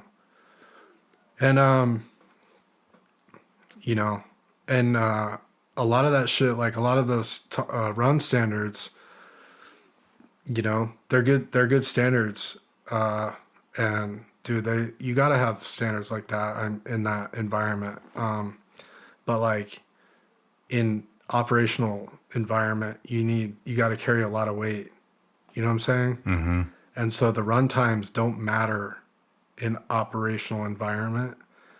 And so it's like, you know, that's kind of how I look at it a little bit. Because it's like, you need guys that can carry weight too. So the run times, but anyway, I can't make any excuses. I was slow, dude. Because when I came in, you know, I weighed 180 pounds when I came into the Marine Corps. By the time I got to MARSOC, I was like 220. You know what I'm saying? Yeah. So I was packing extra weight. It's like running with a weight vest on. Yeah. You know, it's not efficient. So, how's the training pipeline broken up there? It's like, what are the phases? you know, I don't know. I'm not like, I got out 5 years ago, just full transparency. So I'm not too up to speed on exactly, but what for mine, it was broken up into a bunch of different courses, which I'm still sure still is to an extent. But, so you get there and it's like, you know, admin, like, weed people out, and, field, skills phase, initial field skills and whatever. And, kind of like stuff that feeds into Hell Week kind of environment, or Raider Spirit is what we call it. And so, and then SEER school, you know, and then field skills evaluation, like Raider Spirit. Like a final exercise? Yeah, but there's also like leading up to that, there's actually like amphib too. Okay. So you have like all your pull test out, and then they take you, if you're lucky, to Key West. And so like we got to go to Key West and go train out there at the damn dude, I don't the name of the acronym of it, but it's the Army SF Dive School area back there in Key West at Fleming Key. And I just got to go back there with the veteran challenge, oh cool, the wounded veteran challenge, to do that dive thing. So but anyway, so we went to amphib, did all that stuff. Amphib was awesome, man. Being in Key West, that was really fun, and getting to get out of North Carolina. I did not like being in North Carolina, dude. I was like, you know, I'm from like beach town area in Texas and stuff, and then I like California, and now I'm in, you know, North Carolina. So I was like, dude, I got to get back to. I wanted to get stationed at first MSOB. That was what my goal was. Hold on, you're just going way ahead. Yeah. Let's stick with MARSOC. No, that's the unit that I was trying to get into. Yeah, we're still in. But I'm at school. We're still at IDC. Yeah. So we're at SEER. We go to amphib. We go to Raider Spirit. How many guys are washing out? Dude, we washed out all the teams down to 2 teams, and we were just like, you know, we graduated like maybe 12 or 13 of the original OGs. That's it? That's it. From 100? Yeah. From 90 to 100 ROI. People. Yeah. We had like, you know, badass guys that were like coming in from other classes that maybe got injured or had something, whatever, where they came recycled into our class. So we plus back up to, you know, 20 or something like that. You know what I mean? But, yeah. But most of us, you know, and it was still fairly new kind of pipeline, so it wasn't, Yeah, you were one of the first classes, right? yeah, I think we were the 5th class. Okay. So It's felt probably pretty done a lot of changing. like guinea pigs, Yeah. Which has its advantages too. Has its disadvantages and has its advantages. Yeah. So you get through ITC. Where are you going after that? Going to 1st MSOB, 1st Marine Special Operations Battalion at the time, and which later became 1st Raider Battalion. So that's like, so you go to a brand new training course, right? The ITC, because you're only the 5th class to go through it. So they're still working things out there. Working some kinks out in the Yeah, program. some major kinks, I'm sure. And then you show up at, I'm sorry, what was it, 1st? 1st, yeah. And that's a brand new unit as well, correct? Because if there's only been 5 courses of ITC. So that's interesting because, so the unit was already stood up, and it was built off of the backs of recon and force recon guys. Okay. And so, when we got to our unit, there were guys that had gone to selection, that were force recon guys that went to selection, and then they were raiders. There were a lot of guys that were force recon that were in leadership positions that they flipped into raiders, that didn't go to selection or anything. That were they were the guys that led us through combat and stuff like that. And so phenomenal, so there were guys that were raiders that were transitioned from force recon into being a raider. Okay. You see what I'm saying? Yeah, kind of like an They were honorary, grandfathered like, in. hey, you're good. They were grandfathered in, and from my knowledge, there was only a handful total, because then they went through this formal process of we got an MOS 0372 Marines Critical Skills Operator, and so that's MARSOC, Special Operations, and once we got that, then they had to assign everybody that rated it the MOS, and they're all the guys that were Force Recon had been through all of these schools that got it, that warranted it. There were only a handful that got it that hadn't been through any schools. You see what I'm saying? Yeah.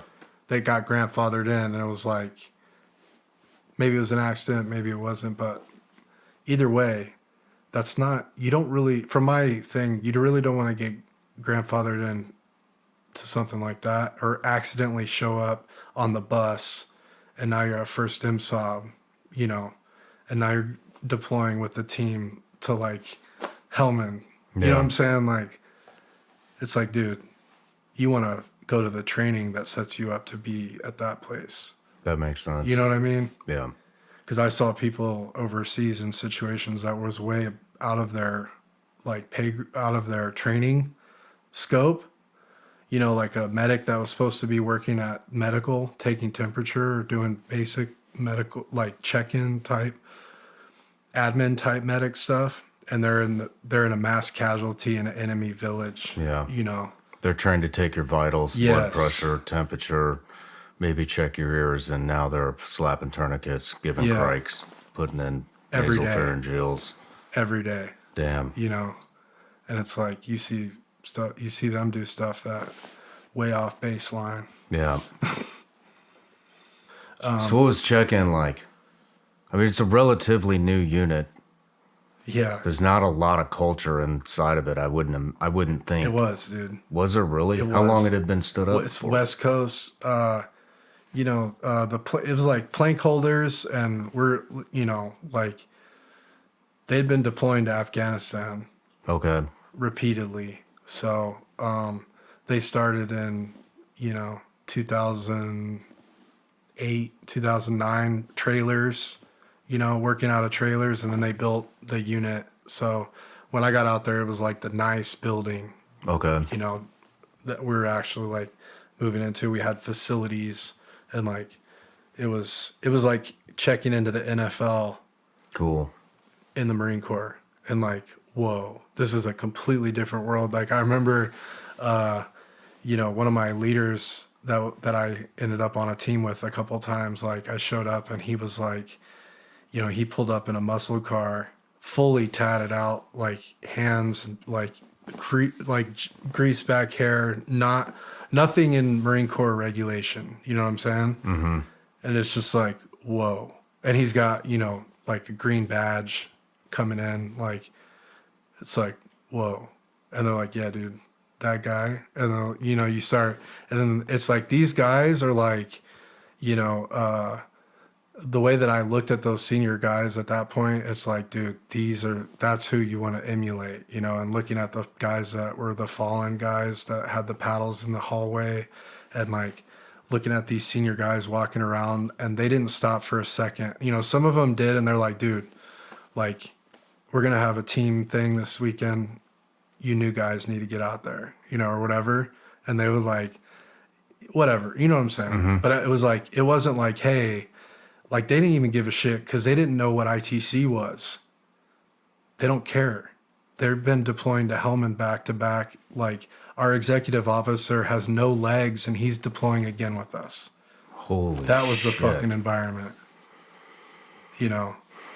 That's some heavy stuff to walk into. Yes.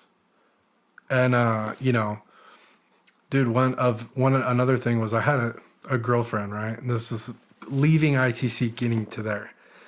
And, you know, it was a lot of drag through ITC, having a long distance relationship, but thought that this thing was going to materialize. And then before we got out, they said, hey, do not get a house, do not get anything, be ready to be a combat replacement, and, you know, check in and be ready for whatever you need to do, whatever company you get sent to. So then my girlfriend wanted me to move in for us to get a house right when I got back and all this stuff. And I was like, no, I can't do any of that. And it was like an ultimatum. I was like, Bye. Out. Yeah. So then I was single the rest of my career until I met my wife, you know, at the end when I was about, you know, on my last deployment about to get out. So getting to first, you know, everybody, all these senior guys were legends from like their last deployment, the deployment before that, the deployment before that. So I was thinking this was only stood up for like a year before you got there. Yeah, but all these guys have been on Force Recon, Iraq. Okay. Like, dude, these are all the saltiest guys that got hand selected to run the Special Operations Battalion from Force Recon. That makes sense. You know what I'm saying? They kind of gutted the unit, but they also, you know, they had some type of selection process. Yeah. These guys were good, you know. They were badass guys that were they were warriors and fearless, like in combat, kind of people vibe. Mm-hmm. And it was like a security blanket. When I was in combat in Afghanistan and I was with those guys, it was a security blanket. Yeah. You know what I'm saying? I do. That experience there's nothing that can compare to that. Like, you can have confidence and abilities, but you have confidence, abilities, and you have someone on your team that's been through those situations, that's had to use aircraft to survive in the moment and shit like that. That's what you need. Yeah. You know what I mean? So all those guys there was only a couple new guys on my team, and that new guy experience was invaluable, you know, because you're earning it every day. You know, there's a saying at the unit, every day is a tryout at 1st Raider Battalion. Every day is a tryout, dude. I don't give a shit. It's like, but only, like, we're like the only, like, so-and-so to graduate out of our class. It's like, who cares? Like, you know, not that we were saying that, but like, nobody cares about what happened yesterday, even though you just got turned out at this ITC course and you did shit that was harder than you ever imagined. None of us care one bit, because you gotta today's your tryout, you know? Yeah. So like, you know, go to work, earn your spot. What is you're the new guy on the team. You have no schools. What are you doing here? You know, what value do you bring today? Like, all that, you know, like, it was really earn it, which was I love that. You know, that's like a merit, that's what the merit-based, you know, culture, warrior culture, you know, where you take your rank off, you earn respect, you earn it. And so my team leader, my first team leader was Derek Carrera, who is one of my mentors, and he ended up getting wounded with me. He ended up getting out a couple years ahead of me, but he lives in Orange County, and I see him regularly. Oh, you guys are still buddies? Still really close, yeah. And he's been a huge business advisor for me, and like helps me with all kinds of strategic stuff. And we also started the Marine Raider Challenge Well, hold on.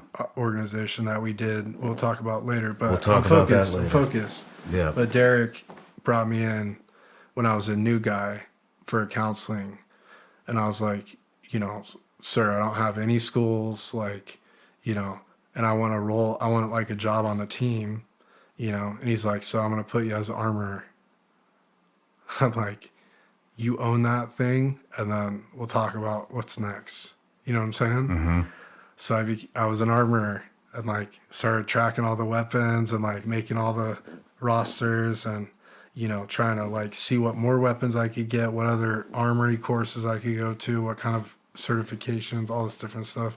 And then he's like, you know, then I started like, you know, when kind of lose gear, and then I would find it, or like, you know, stuff like that, where I was doing a good job of tracking all the equipment. So then they're like, all right, we're going to make you track all the equipment when we get to Afghanistan. You know, you're going to manage the whole like inventory, right?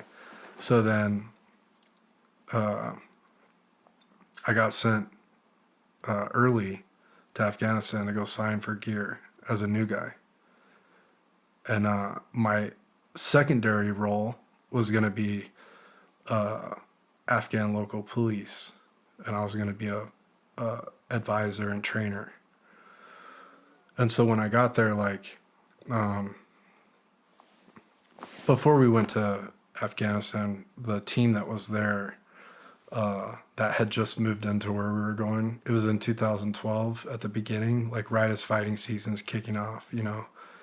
We know that, and that's a historical thing. So it's like we're going into fighting season, we're going to be there for the whole thing, and it's just kicking off, so we're starting to get reports of like when the team's going out on patrol, what's happening and stuff like that, you know. And they were having to come back, and they're getting cut off, having to bound back to the base and stuff like that. You know what I'm saying? Taking a lot of contact. Yeah, stuff that's like kind of alarming. Like you're kind of thinking in the back of your head, like, how are we gonna live there for 7 months if these guys can't even go on patrol? You know? Yeah. And then like some of the senior guys that are kind of like, you know, kind of put static out there. They're like, this is fucked. Next on the Shawn Ryan Show. Do you want your son to go into this? No. I don't want mine to go into it either. And the NCIS was there with us. What were they doing there? You know, I had all these crazy experiences with my Afghan local commander, and he came up and he was like, hey, can I leave my son here? You know, whatever. And he left one of his sons, so it was like maybe 7 years old or something. He gets in his truck and drives around the corner and hits a IED. Like, I have to go out and be in lights, all these artificial lights with these loud noises and shit that bothers me, and like all the stuff that was driving me insane. Yeah.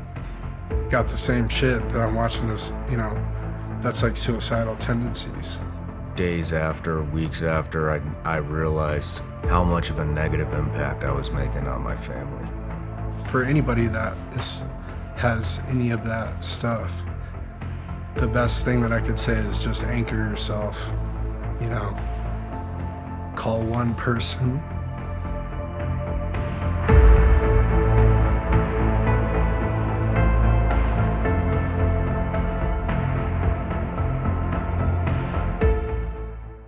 Hey everybody, I'm Shawn Ryan. Click here to subscribe to the Shawn Ryan Show YouTube channel for the hottest and most compelling interviews that you will not see anywhere else. I've also made a playlist of all the previous SRS episodes, so they're easy to find. You can find that right here.